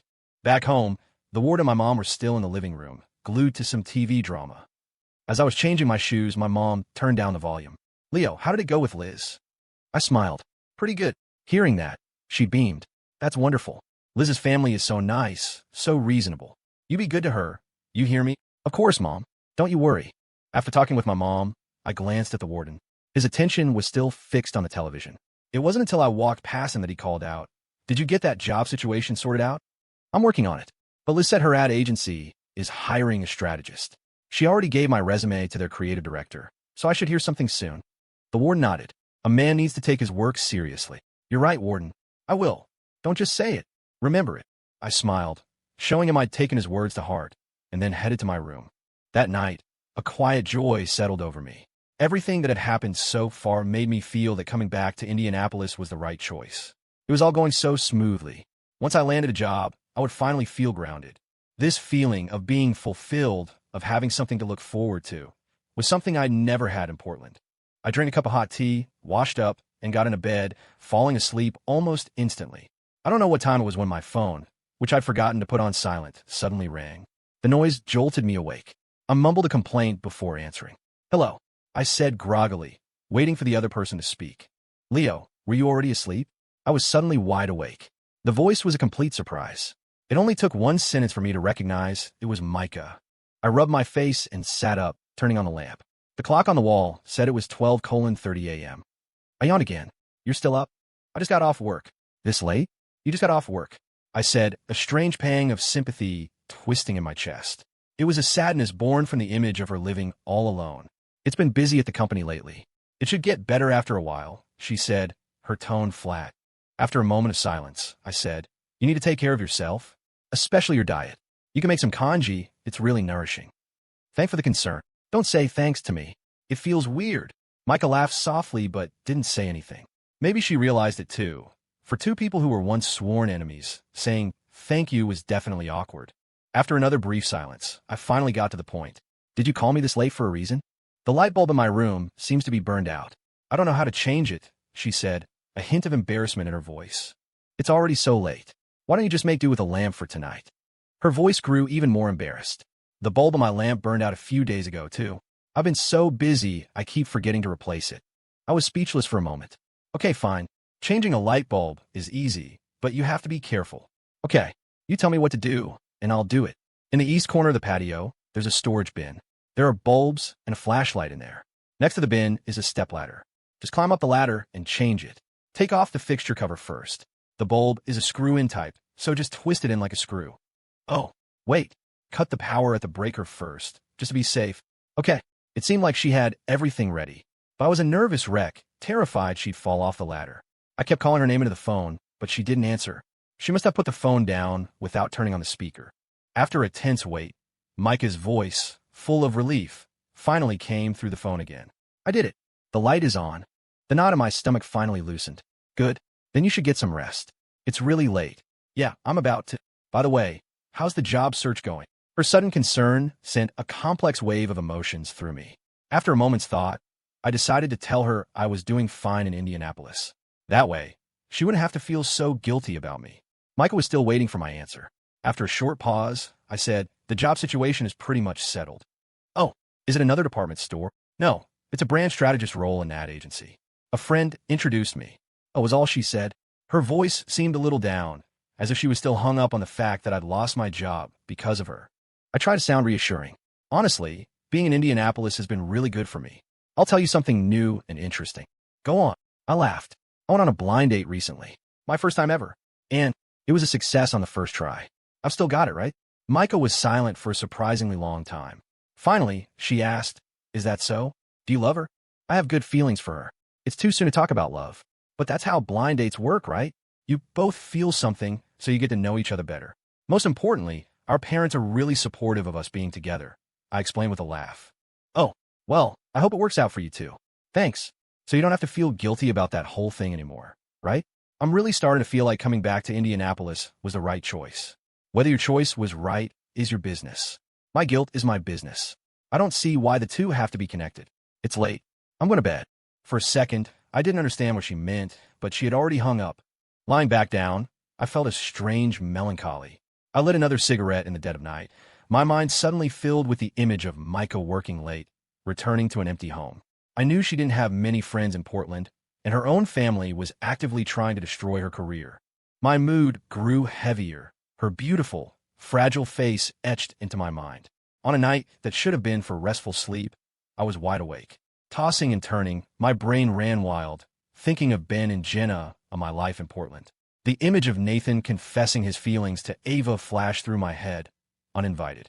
Even the night I'd spent with Chloe on the studio lot in L. Came rushing back. My thoughts grew more and more chaotic until, just before dawn, I finally succumbed to exhaustion and fell asleep. I slept until almost noon. When I woke up, my head was still groggy from lack of sleep. I quickly washed my face, and before I could even grab a bite to eat, my phone rang. It was Liz. I answered, letting out an unconscious yawn. Leo, are you just getting up? Yeah, just a little while ago. I had insomnia last night, I told her. Well, you need to pull yourself together. I showed your resume to Mr.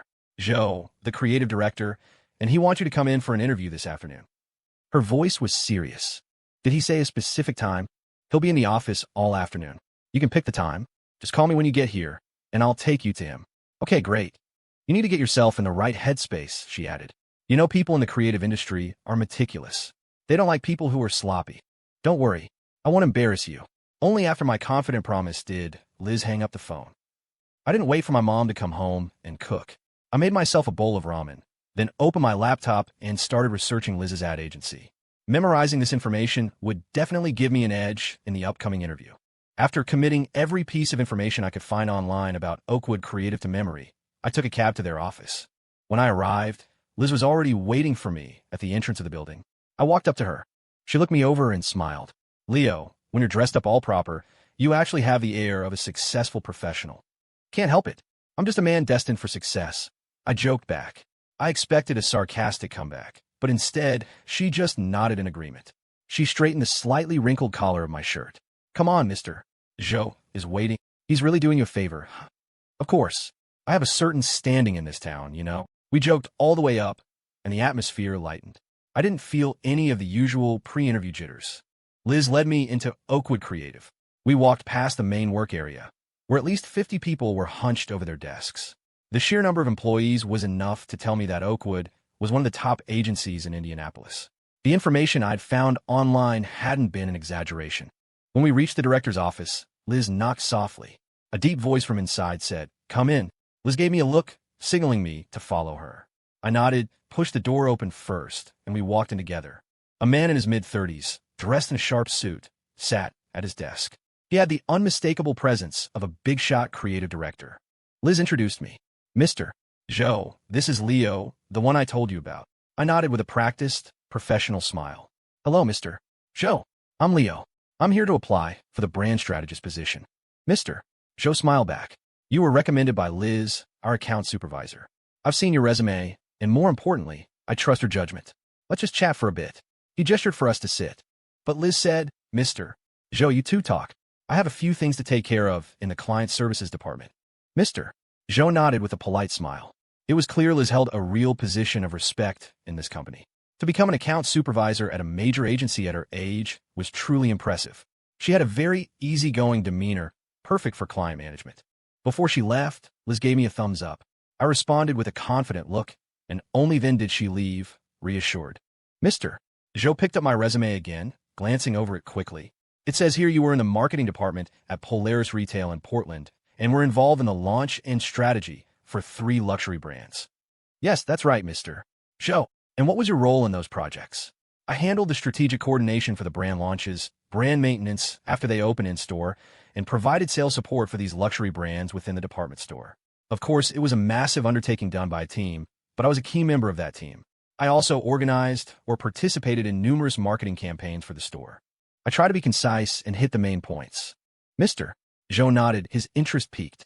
Tell me more about some of the campaigns you've worked on. I nodded and proceeded to describe, as succinctly as possible, some of the projects I'd done at Polaris over the years. After we talked through my past work, we discussed our views on brand strategy. The conversation flowed easily. During our talk, Mr. Joe gave high praise to the Love Isn't a Luxury promotional campaign I had developed for Polaris before I left. He even said he would be watching to see how the campaign performed. That made me feel a bit wistful. The campaign was set to launch in less than a week. Even though I had written the plan, I wouldn't be there to see it through, which was a shame. More than anything, I hoped Love Isn't a Luxury would be a huge success. It would be the last thing I could do to repay Mr. Clark. Snapping out of my momentary daze, Mr. Joe continued, Leo, let me tell you about our company's current situation. This is a big year for Oakwood Creative. The quality of our clients has improved significantly compared to previous years. Right now, we're focusing our resources on winning the advertising business of several major department stores in Indianapolis. You have extensive experience in department store marketing, which gives you a major advantage in that sector. You're a perfect fit for our current strategic needs. Personally, I have high expectations for you. I'm also excited about the possibility of joining Oakwood Creative and doing my best to create value for the company and the strategy department. I replied with a sincere nod. Mr. Joe smiled warmly. I'm sold. You can discuss your salary requirements with HR. We'll do our best to meet them. Thank you for your consideration, Mr. Joe. Talented people are worth my consideration. I hope you'll become a key member of my team. Mr. Joe stood up and extended his hand. I quickly stood up and shook it. It felt good to be respected like this. I thought to myself, I will definitely cherish this opportunity. I'll do my absolute best to make something of myself in Indianapolis, and from now on, I won't think about that sad city of Portland ever again. Just then, Liz came back into the office. She was holding a folder in one hand and her purse in the other, looking like she was about to head out. Mr. Joe, do you think Leo is a good fit for the strategist job? She asked, concerned. I'm personally very excited. We would be thrilled to have him join Oakwood Creative. Liz smiled at me and gave me a thumbs up. Then she turned back to Mr. Joe. I just had a call from Mr. Lynn in the marketing department at Meridian Department Store. He wants to meet to discuss a partnership. I was hoping the strategy department could send someone with me to this meeting. It will likely involve some discussion of our agency's strategic capabilities. Mr. Joe nodded, a thoughtful expression on his face as he seemed to consider who to send. Suddenly, his eyes landed on me, and he gave me an inquisitive look. I pointed at myself, confused. Mr.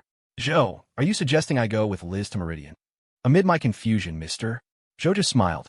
Even though you haven't officially joined our company yet, I think you're the most suitable person for the job. Of course, if you don't feel ready, I won't force you. After he spoke, Liz also looked at me, her eyes full of hope that I would go with her to this business negotiation. No problem. I'll do my best to assist Liz, I said without hesitation, a confident smile on my face. Mr. Joe clapped me on the shoulder. Then I look forward to your triumphant return. Before I could respond, Liz interjected. Mr. Joe, don't put too much pressure on Leo. This is just the first meeting. A triumphant return won't happen that quickly. Mr. Joe chuckled, teasing her. Liz, you're so protective of him. I'd say this friendship of yours is something special. But Liz was a seasoned professional. She didn't show a hint of girlish shyness, just smiled and said, I'm just telling it like it is. Mr. Joe gave a knowing laugh. Liz and I said our goodbyes to him, and after a brief preparation, we drove off toward Meridian Department Store. Liz drove while I sat in the passenger seat. Leo, are you sure you can handle this later? She asked. It's a small-time gig. The two of us together? We'll be a dynamic duo. No problem, I said calmly. This confidence came from my professional experience. Back at Polaris, whenever a luxury brand opened a new counter, we'd have A-list celebrities invited to the opening ceremony. I'd hosted big-name stars several times. A simple business meeting wasn't going to stress me out. Besides, I had a general understanding of Oakwood Creative's background and team. I was sure I could handle the upcoming meeting. Liz nodded. I have complete faith in your composure and communication skills. I'm just worried you don't know enough about Oakwood yet. Don't worry, I've got you, right? If any internal company stuff comes up, you can cover for me. If we work together, we can definitely pull this off. Liz nodded and smiled. Leo, your confidence is actually very masculine and charming. It's hard to connect this you with the person I first met. You'll get used to my hidden depths, I joked. But she didn't take it as a joke. I'm looking forward to the surprises you have in store for me, she said seriously. A short while later, Liz and I arrived at Meridian Department Store. We parked the car and walked toward their corporate offices. The receptionist at Meridian guided us to the marketing manager's office. After we knocked and got a response, we walked in. Liz, wearing a very personable smile, greeted Meridian's Mr. Lin. Sorry to have kept you waiting, Mr. Lin. Mr. Lin smiled back. Not at all. We're still 10 minutes ahead of our scheduled time. Liz nodded and then introduced me. This is my colleague from our strategy department, Leo. He has experience working in a top-tier department store. If you have any questions about our company's strategic capabilities later, you can talk with him. Hello, Mr. Lin, I said with a nod. Mr. Lin smiled politely. So we're in the same line of work. May I ask which department store you worked for previously? Polaris Retail in Portland. I came back to Indianapolis for personal reasons. Mr. Lin looked surprised. Polaris Retail. I actually have a bit of a connection with their marketing manager, Mr. Clark. But Meridian still has a ways to go to catch up to a store like Polaris. I wasn't surprised by his comment. There were only about a dozen top-tier department stores in the region. People in the industry, especially in marketing, tended to know each other, even if they were in different cities. And it was true that Meridian had a ways to go compared to Polaris. They currently only carried 5 top international luxury brands, but that was already considered elite for Indianapolis. I followed up on his comment. Mr. Clark was a boss I deeply respected. It was my good fortune to have worked under him. This wasn't just flattery. I was genuinely grateful to Mr. Clark, and I just regretted that I'd never have the chance to repay him for taking a chance on me. The thought brought another pang of guilt and sadness. Mr. Lin nodded, agreeing with my assessment of Mr. Clark, and then motioned for Liz and me to sit down. The atmosphere had become much more relaxed thanks to the connection with Mr. Clark. Mr. Lin's assistant poured us each a cup of coffee, and our discussion began. First, Mr. Lin asked Liz some questions about ad production and pricing, and she answered each one with professional poise. Finally, Mr. Lin turned to me. Leo, the strategist. Tell me about your company's strategic advertising capabilities.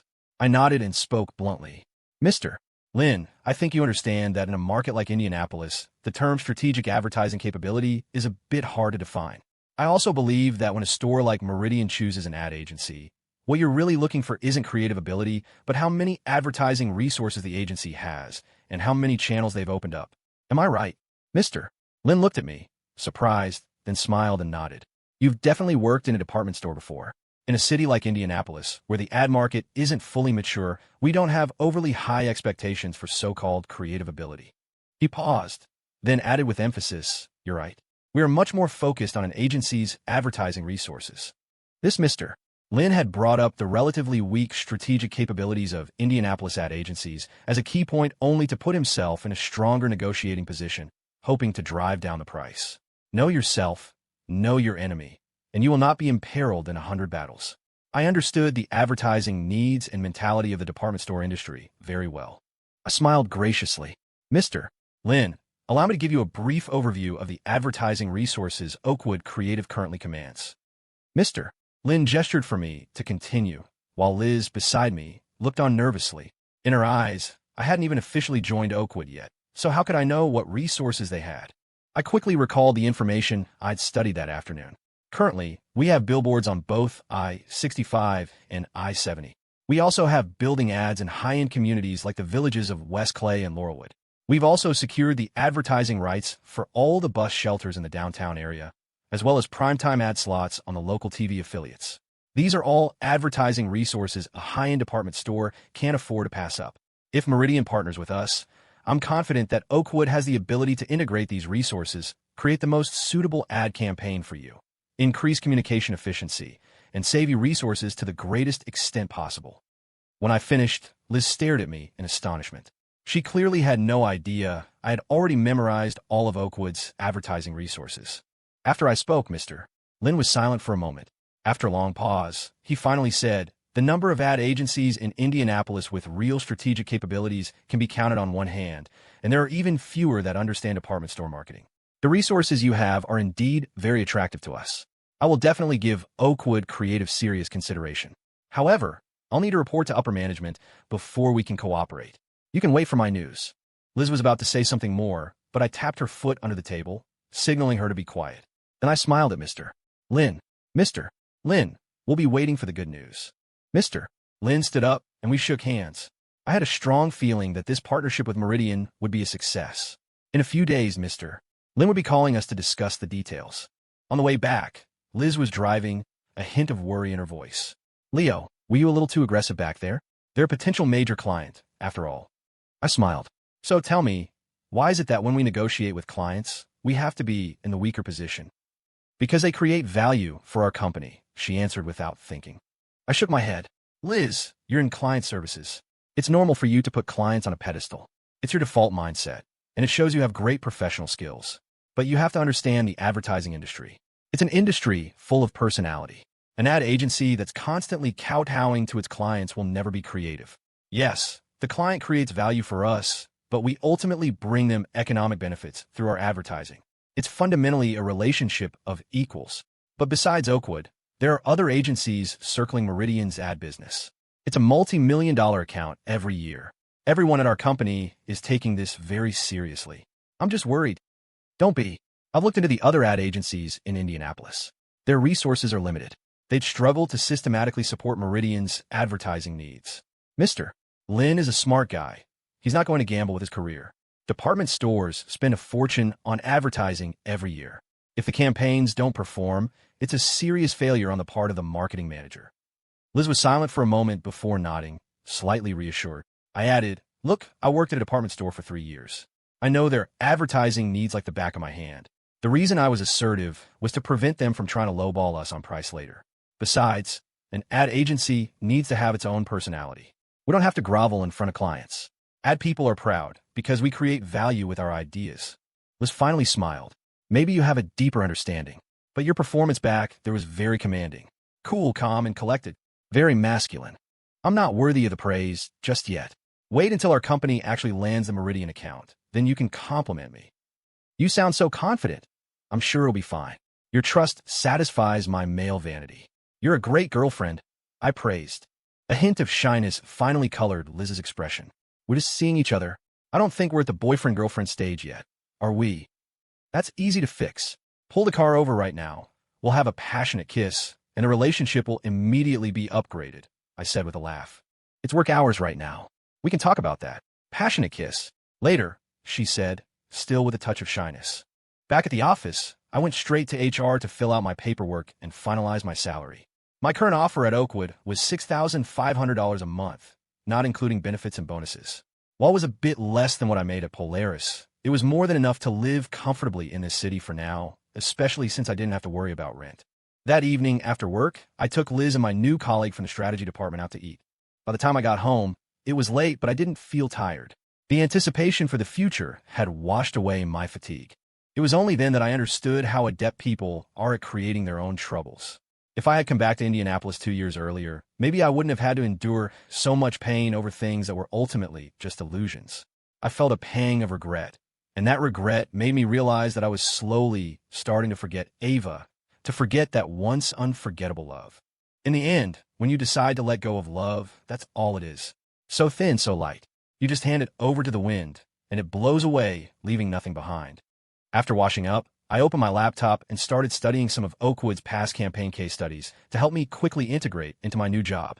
I lit a cigarette, poured a cup of tea, and the night deepened. I was so engrossed in my work, I didn't notice the time until my phone rang. I picked it up from beside my computer and couldn't help but smile. It was Chloe. It seemed like we hadn't talked since that one dinner together. I wonder how she'd been doing. I answered the phone, my voice cheerful. "Hello, superstar. Long time no talk." "You can say that again," Chloe complained. "Where have you been hiding out and having fun?" I've been back in Indianapolis for a while now. I wouldn't call it fun, but I'm doing okay. What about you? How have you been? I've had a lot of downtime recently. Most of my scenes are wrapped. Oh, well then, here's to your new show being a massive hit. Let's hope. After she said that, we seemed to run out of things to say. After a moment of silence, I said, well, you should take this time to relax. But Chloe didn't take my suggestion. Her voice turned serious. Oh, I don't have time to relax. There's something I wanted to discuss with you. I'm thinking of opening a music bar in Portland. What do you think? Where are you getting the money for that? Opening a bar is no small investment. Don't worry about that. I have a way to get the funds. Just help me analyze the idea. You should just stick to acting. Business isn't for you.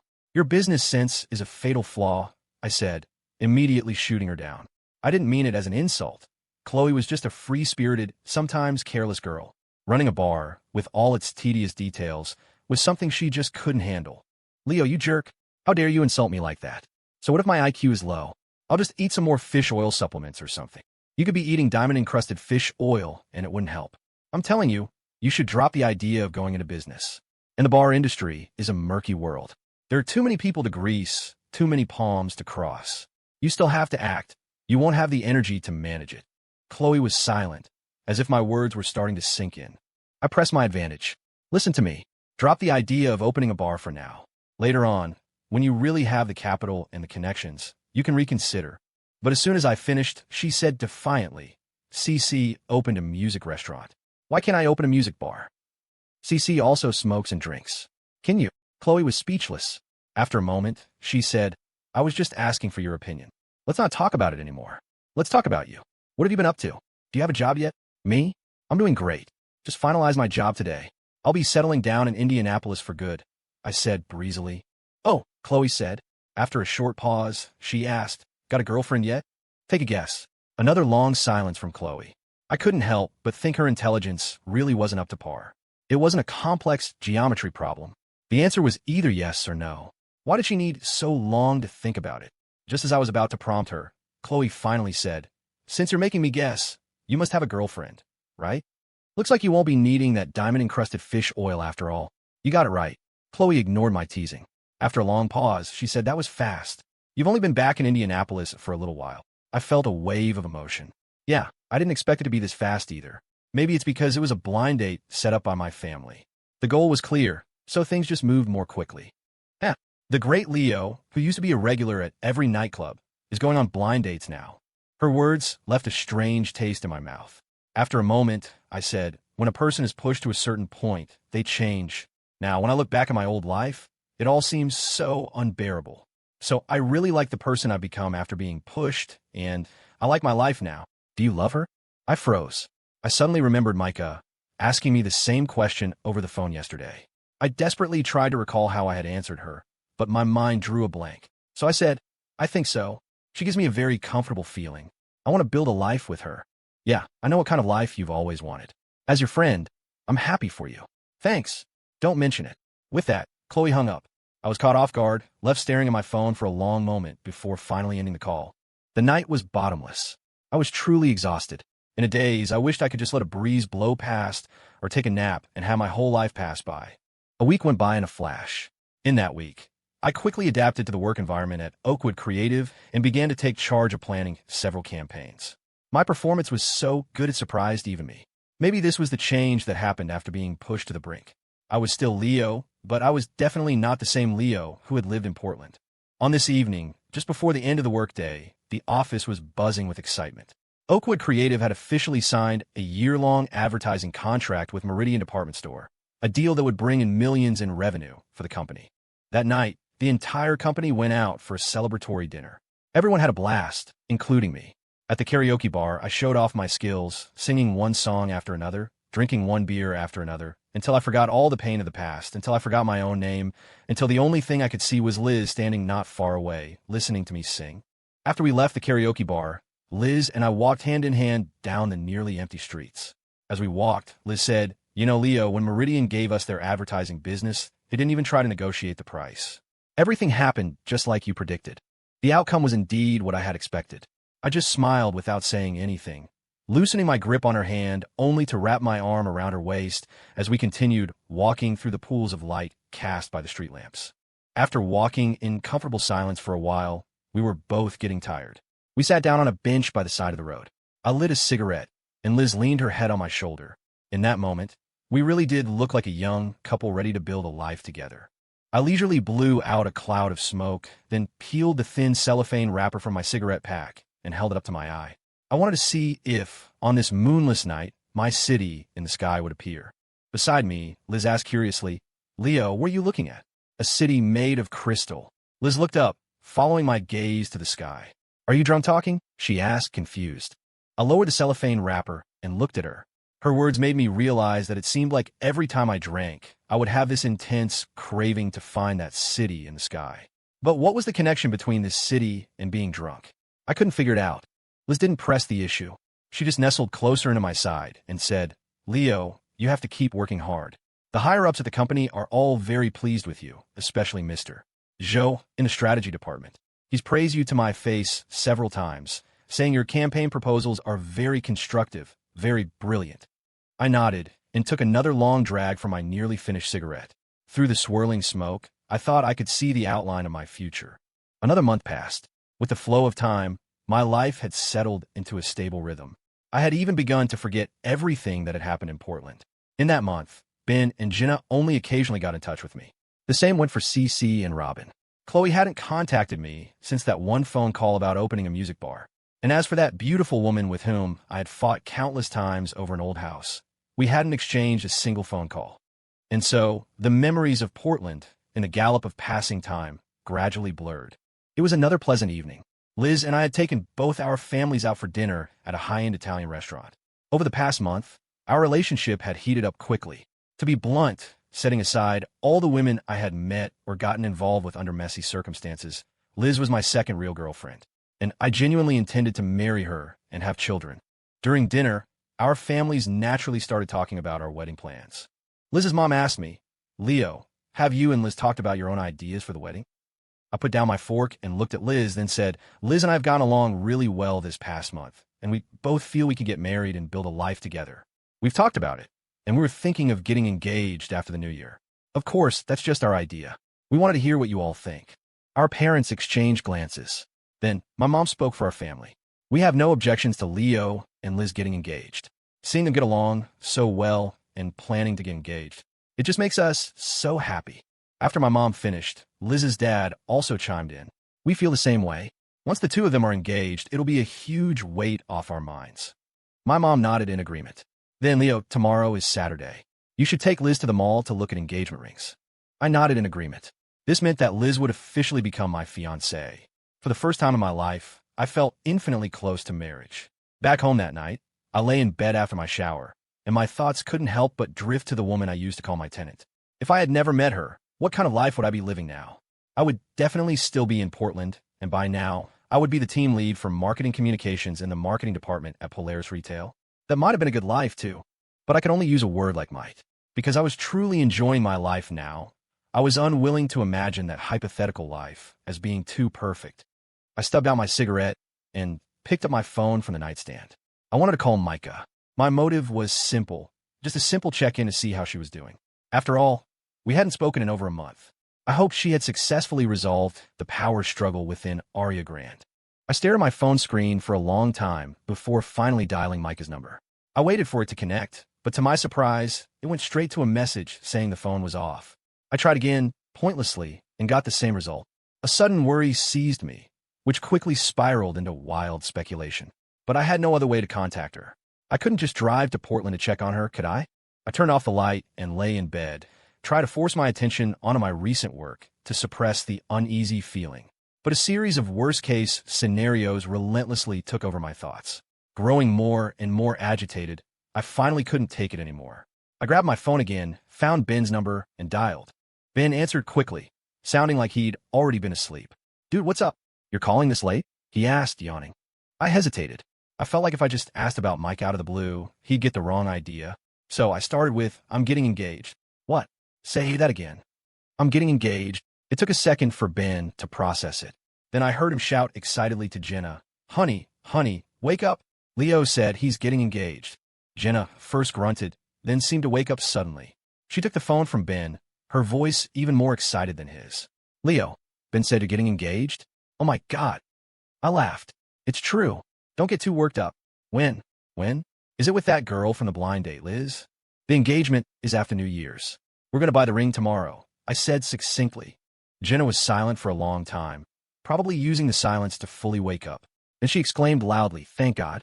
Leo, you finally turned over a new leaf. Oh my God, I think I'm going to cry." Okay, you go find a corner to cry in. Put Ben back on, I have something to ask him. Jenna cursed me good-naturedly before handing the phone back to Ben. Ben laughed. Let us know a week before the engagement party. Jenna and I will get ready. Yeah. I paused, then pretended I had just remembered something. By the way, have you seen Micah recently? Why are you asking? Her phone's not picking up. I was just concerned. Don't overthink it. I don't mean anything by it. Just concerned, like a normal friend would be, I said, emphasizing the normal friend part. I'm not overthinking anything. You don't have to be so defensive about it. Who's being defensive? Just tell me, have you seen her or not? Actually, no, I haven't. She's an executive at Aria Grande.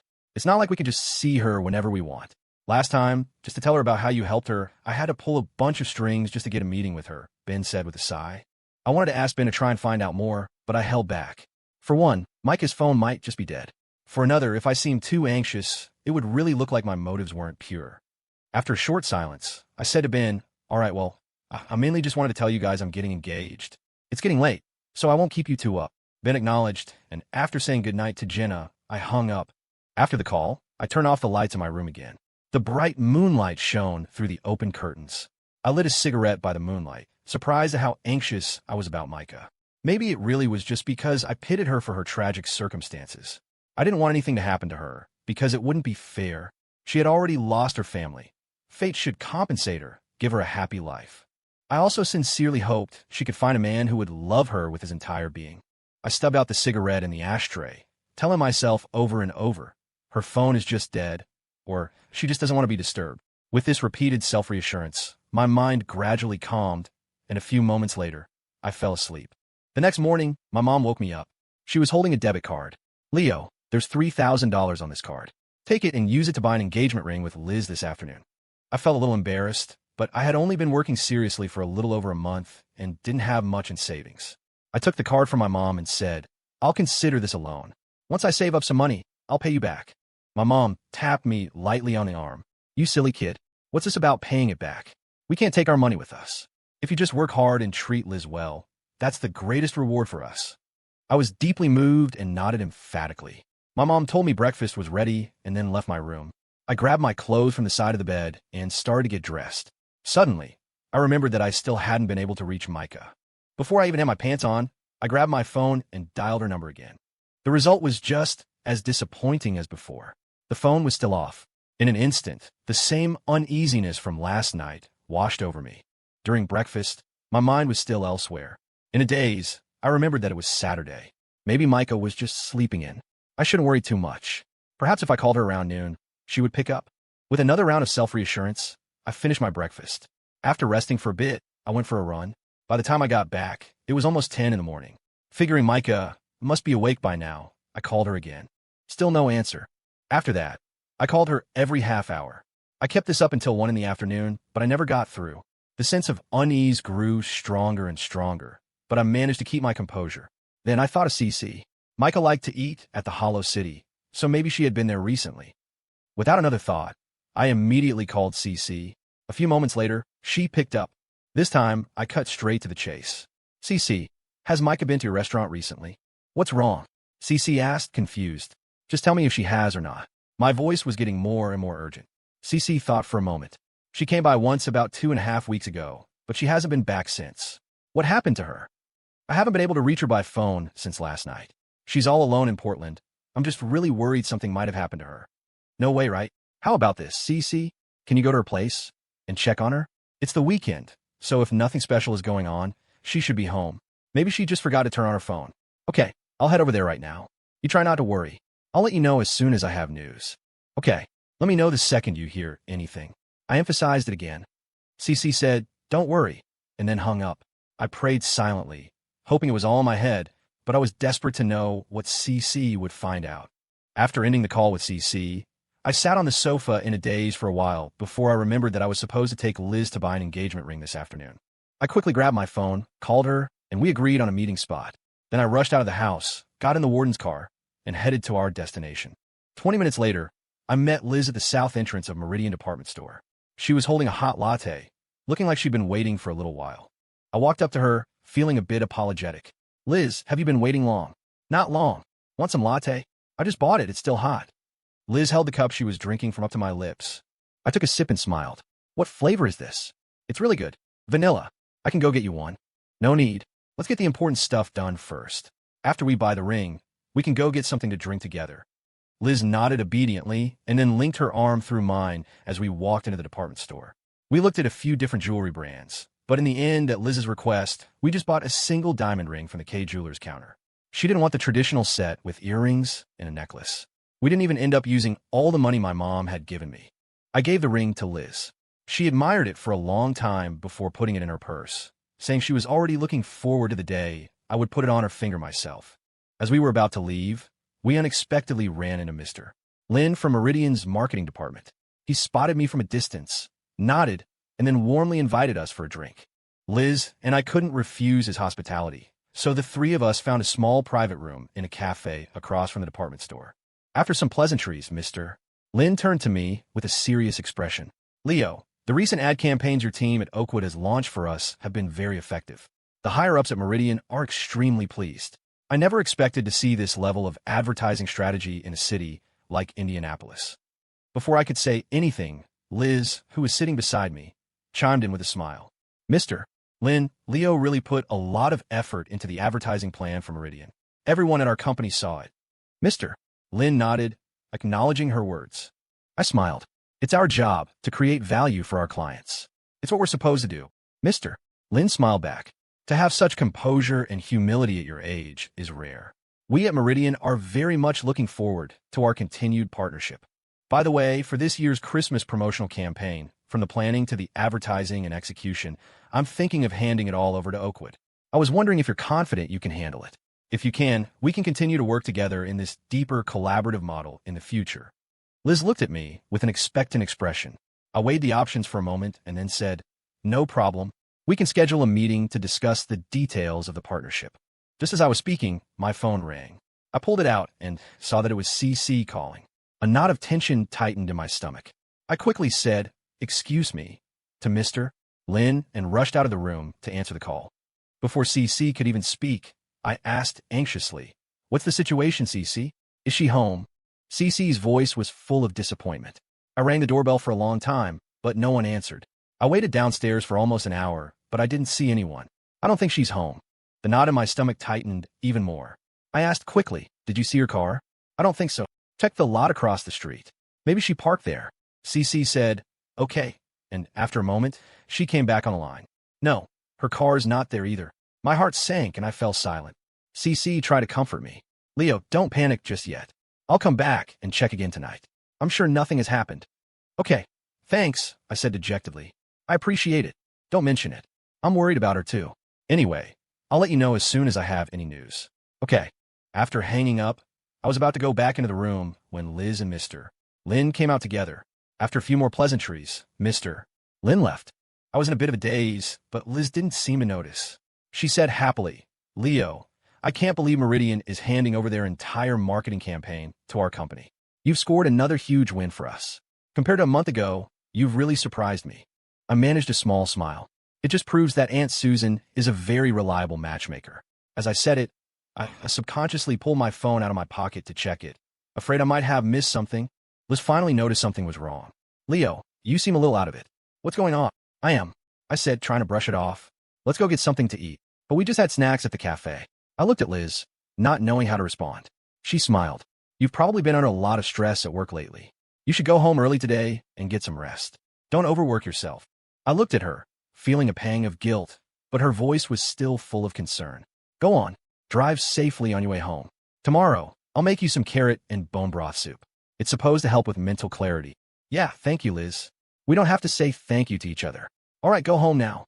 We can talk on the phone if anything comes up. With a strange mix of feelings, I said goodbye to Liz and drove home. I sat on the sofa, watching TV, but my mind was still racing. Driven by my anxiety, I even considered driving to Portland overnight to see for myself. It was already 10 o'clock at night, and CC still hadn't called. I couldn't control my anxiety any longer. I grabbed my car keys from the table, quickly packed a few changes of clothes, and prepared to drive to Portland through the night, forgetting to even consider what I would do if I actually got there. I was completely oblivious as I walked downstairs. My phone, which had been silent for so long, finally rang. I reflexively pulled out of my pocket and was instantly overjoyed. It was Cece. She must have news about Micah. I answered the call immediately, my voice almost ecstatic. Cece, did you find Micah? Cece took a deep breath before saying, with a palpable sense of relief, she's back. She's in my restaurant eating right now.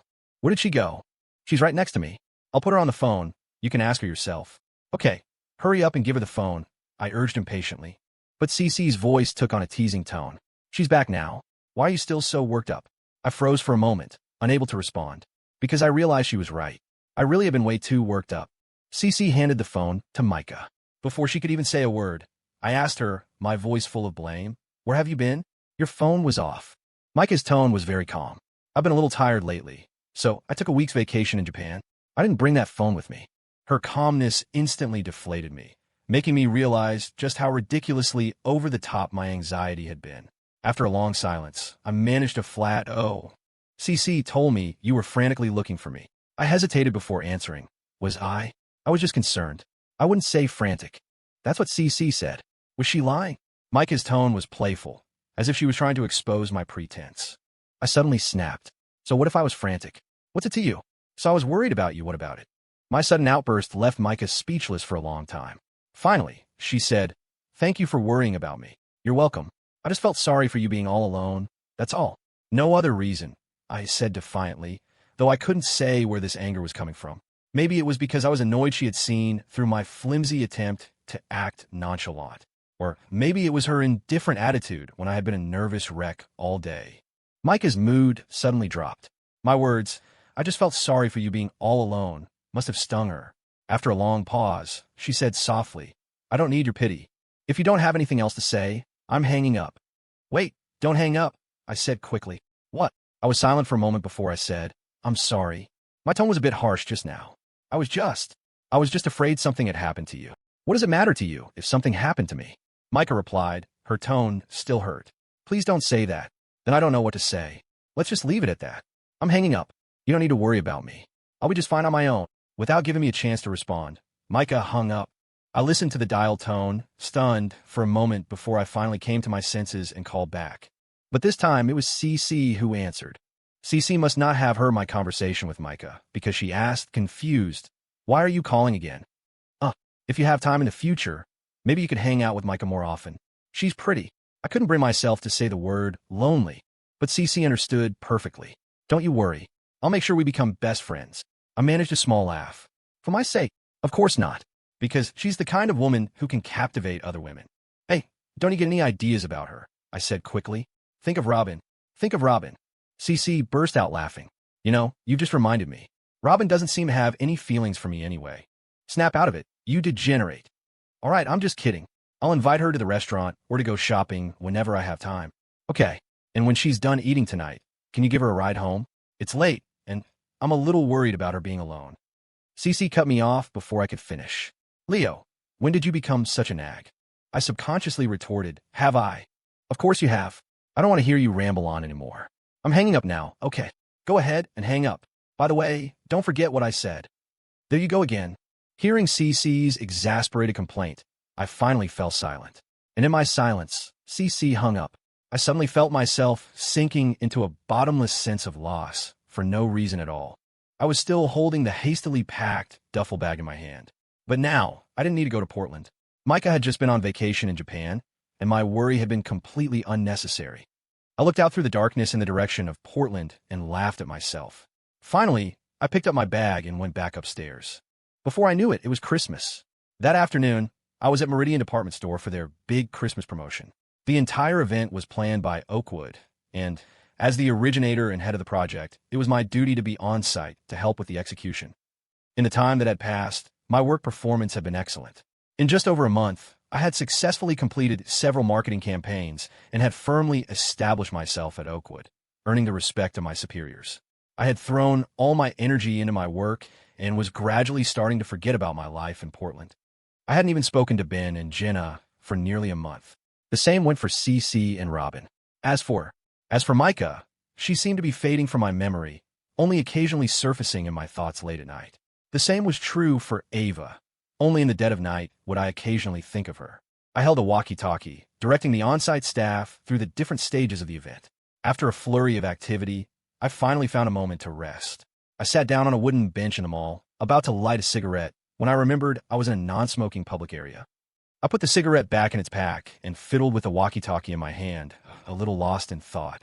My fiancée, Liz, walked up to me, navigating through the crowd of shoppers. She was holding a can of Red Bull and handed it to me with a smile.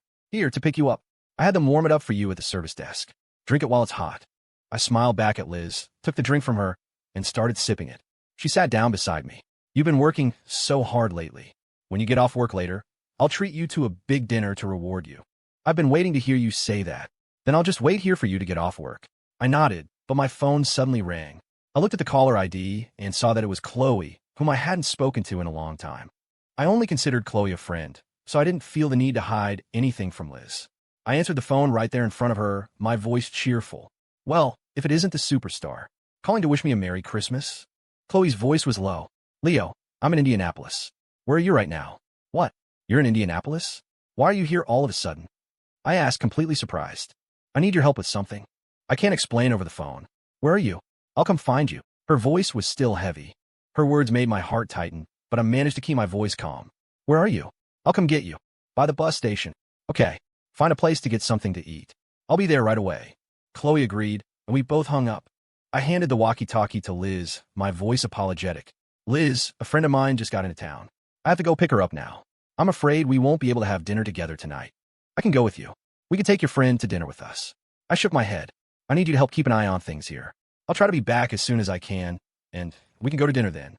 Liz hesitated for a moment, but then said, all right then, be safe on the road. It's rush hour right now, so there's a lot of traffic. I nodded and then ran out of the mall. I drove fast, my mind racing, trying to figure out why Chloe had come to Indianapolis. From the sound of her voice, it was clear she was in a terrible mood. About 15 minutes later, I arrived at the bus station. I called Chloe, and she told me she hadn't gone to eat, that she was waiting in the plaza out front. I parked my car on the side of the road and walked toward the plaza. In the crowded chaos, I finally spotted Chloe, standing alone in the cold wind. Even in the dim evening light, I could see the heavy expression on her face.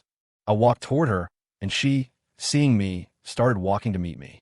I didn't want the atmosphere to be too heavy, so I tried to sound cheerful. Hey, superstar, why didn't you find a place to get something to eat? Chloe forced a smile. I was waiting for you to treat me. Her forced smile made my heart sink, and I felt an even more urgent need to find out what had happened to her that would make her rush all the way to Indianapolis to ask for my help. Chloe and I found a relatively quiet diner near the station. We ordered some food, and while we were waiting, I asked her, all right, tell me, what's going on that you need my help with? Chloe looked at me with a complicated expression. After a long silence, she finally said, Leo, I opened a music bar in Portland. You opened a music bar? I told you not to do that. I replied, shocked. Her voice was low and full of helplessness. I'm in the entertainment industry. If I can make it big, that's great. But if I can't, have you ever thought about how I'm supposed to live? I don't have any other job skills. What else can I do besides invest in something? How am I supposed to support myself? I was silent. I couldn't help but think about how this world forces people to live with so much insecurity. Most people are just struggling, fighting to survive. After a long pause, I asked her, Robin and CC must know about this, right? Yeah. Then how come I never heard a word about it from them? You were against the idea from the start, so I told them not to tell you. At this point, I couldn't bring myself to blame her for not listening to my advice. I also knew why she had come to find me. I calmed myself down and asked, how much did you invest in this bar? Chloe's expression grew even darker. After a long silence, she said in a low voice, over 100 grand. I thought I had misheard. How much? Almost 150,000. Jesus Christ. Are you crazy? 150,000. For a bar, you could have just played around with a few dozen grand. Investing that much money. You're playing with fire. I almost shouted at her. Chloe lowered her head in silence. I lit a cigarette, knowing that blaming her now wouldn't help. I took a deep drag and then softened my tone. Tell me, how's the bar doing now? It's losing money. The business is in really bad shape. Her voice was already choking with tears. I fell silent again. $150,000 was completely beyond my ability to solve. Leo, what do I do now? You have to help me. Chloe looked at me, her face full of helplessness. My own emotions were a mess, but I kept my voice calm. The most urgent thing is to pay back the loan sharks. The interest on that kind of loan is terrifying. We can figure out the bar later. Chloe nodded. I'll find a way to pay it back. How? Where are you going to get the money? Under my questioning, Chloe looked completely lost and helpless. After a moment, as if she had made up her mind, she said, Worst comes to worst, You'll what? My voice was filled with anger. She mumbled, There's this one rich investor. I cut her off immediately. Chloe, I forbid you from doing that. You have to live with dignity, you hear me? But what other choice do I have? We'll figure something out together. But you have to get that idea out of your head, I said, my voice firm. Chloe finally looked up, her eyes filled with tears. After a long moment, she said, I'm sorry, Leo. I've gotten you into trouble again. I was frustrated, but I still tried to comfort her. Don't say that. Your motive for opening the bar wasn't wrong. You were just pushed into a corner by life. My understanding seemed to break the dam, and her tears flowed freely. She sobbed, Leo, the loan. I'll figure out a way to solve it myself. I came to Indianapolis to find you because I was hoping you could help me run the bar. I know you're smart. You'll find a way to save it. Please, you have to promise me, okay? Her tearful plea felt like a knife in my heart. But at that moment, I couldn't promise her anything. If I went back to Portland to help her run the bar, it would mean giving up the stable job I had worked so hard to build in Indianapolis. It would even mean giving up my relationship with Liz. After a very long silence, I said in a low voice, I'm sorry. I have a new life here in Indianapolis. In Portland, I really can't go back. My answer filled Chloe's face with a heart-wrenching pain. Leo, I'm begging you, please don't say no, okay? Besides you, I don't know who else I can rely on. I'm so lonely, so helpless. I'm about to break. My heart ached. It was as if I'd been thrown back into one of those agonizing choices that tore me apart. I knew that for a woman like Chloe, who seemed to have many friends, very few would actually be there for her in a crisis. And those who could help would only be after her body, her beauty. Unless she was willing to give up her dignity as a woman, she truly was helpless and alone. After a suffocating internal struggle, I finally said to Chloe, let me think about it. The expression on Chloe's face relaxed slightly. She nodded through her tears. Just then, the waiter brought our food. I unwrapped a set of silverware and handed it to Chloe. Then, I ladled a small bowl of soup and gave it to her, my voice full of comfort. Here, have some hot soup first. Chloe nodded obediently and took the small bowl from my hand. But I had no appetite at all. I pulled another cigarette from the pack and lit it, my heart filled with the pain of this impossible choice. Through the swirling smoke, I felt like I was once again looking at my life, twisted and distorted.